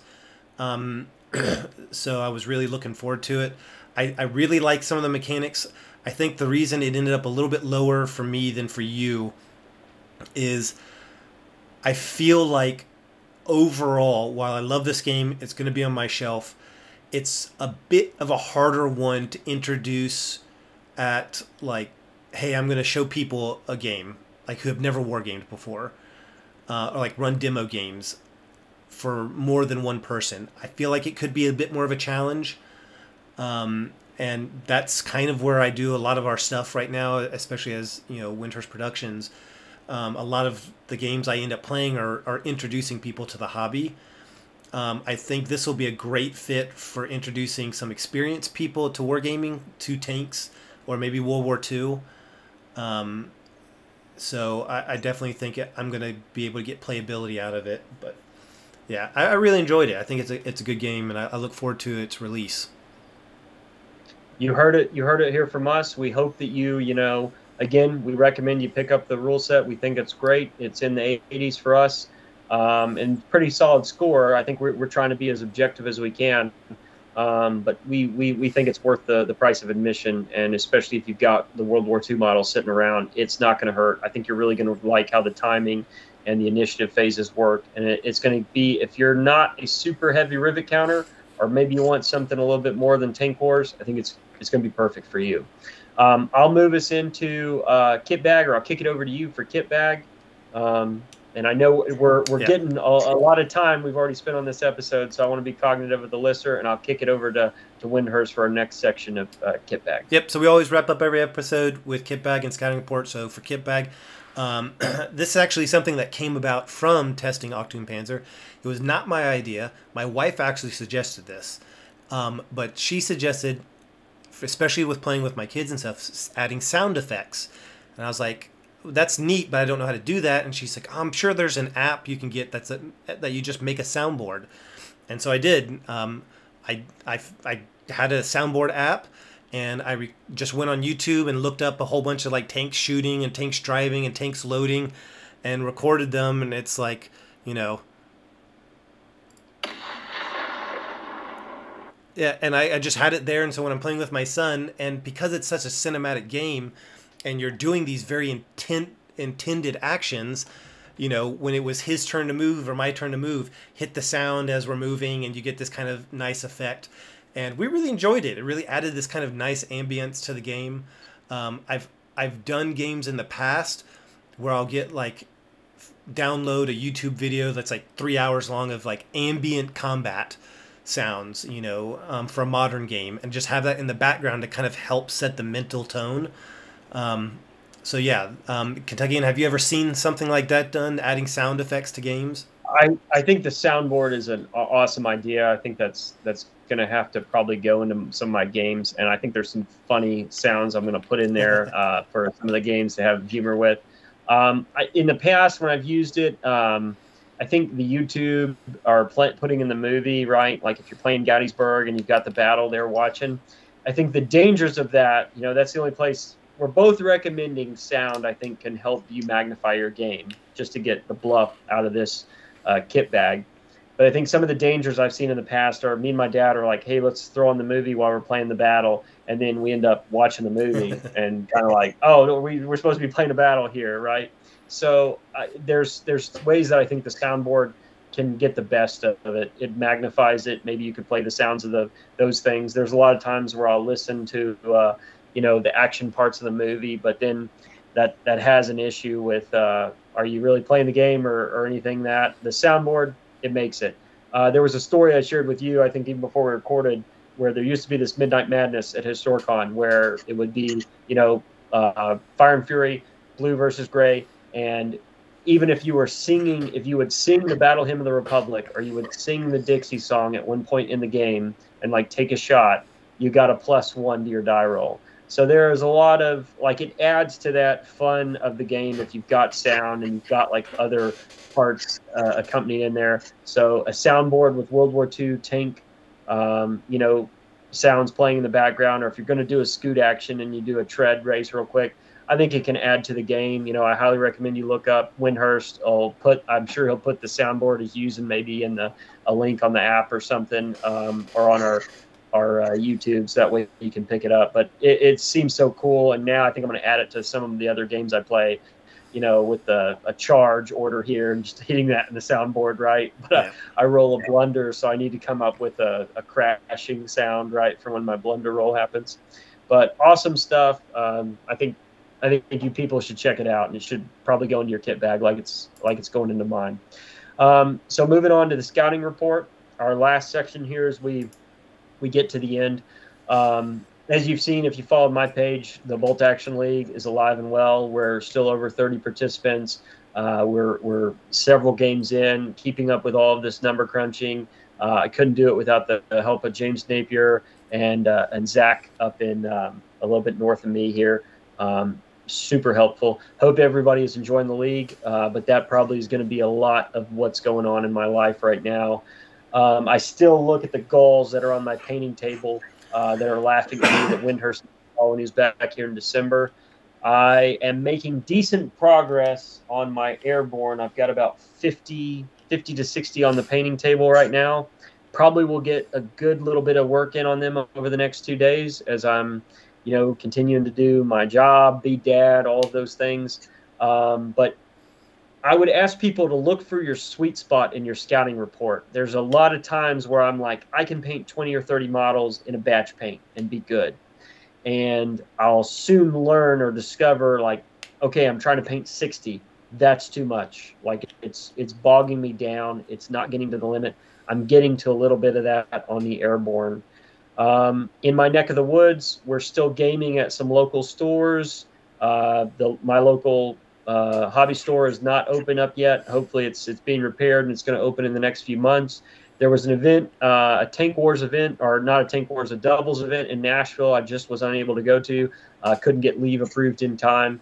Hunter Adkins is running that event, so I hope people that got to go to that event have a great time. I know that James Napier is doing an event, I think in May, at the Patton Museum near Fort Knox, so I look forward to kind of going to that.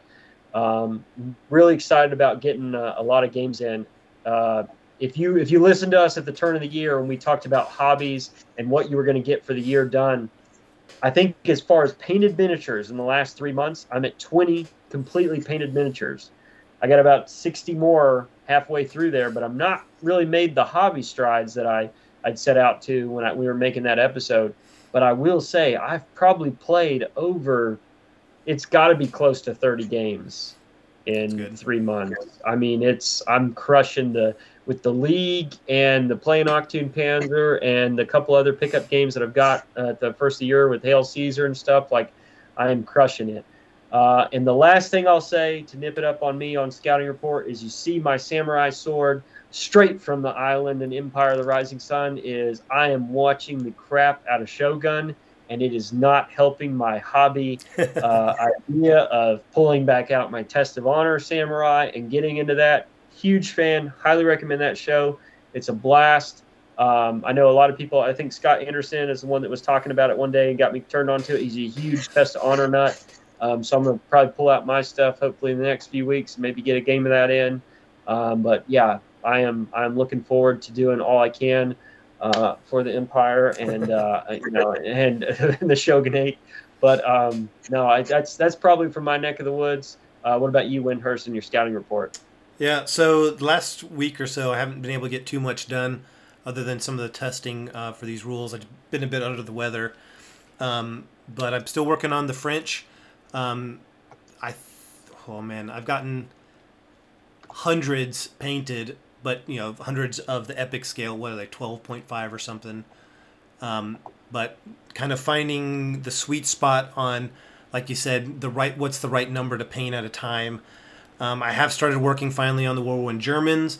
I got in my box. I ordered the War Games Atlantic World War I Russians. So when I do get to the Russians, they'll get added in. I've actually recently finished up some samurai and stuff. Also watching Shogun with my wife, absolutely loving it. and getting those wargaming juices flowing, mental juices flowing. Just what we need, another distraction. I've got a couple wargaming shows to go to coming up this month and next month. So I've got Overlord in Oxford. I'll be at, I think, the 23rd.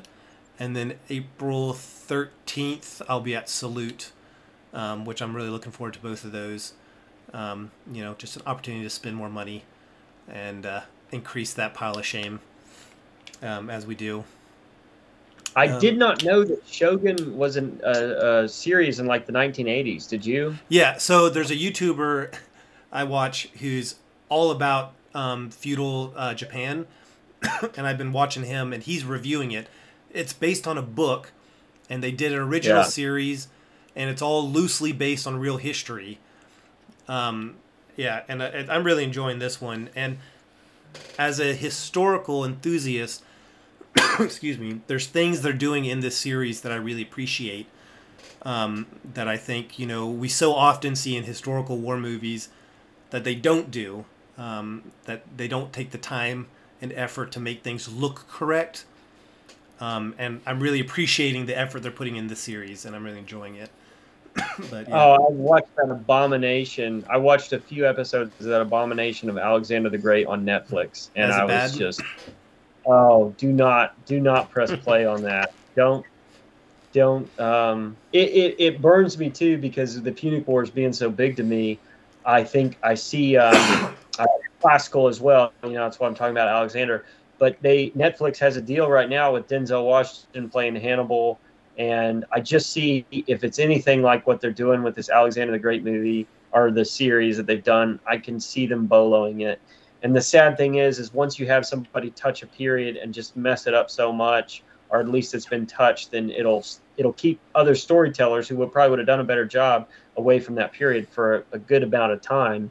So I'm not really happy with that, but things that Shogun's doing and Masters of the Air, huge fan of. I look forward to diving more into those series as we go out, and highly recommend. Yeah, I've also got a big game of Hail Caesar coming up with my entire Dark Age armies that I had finished.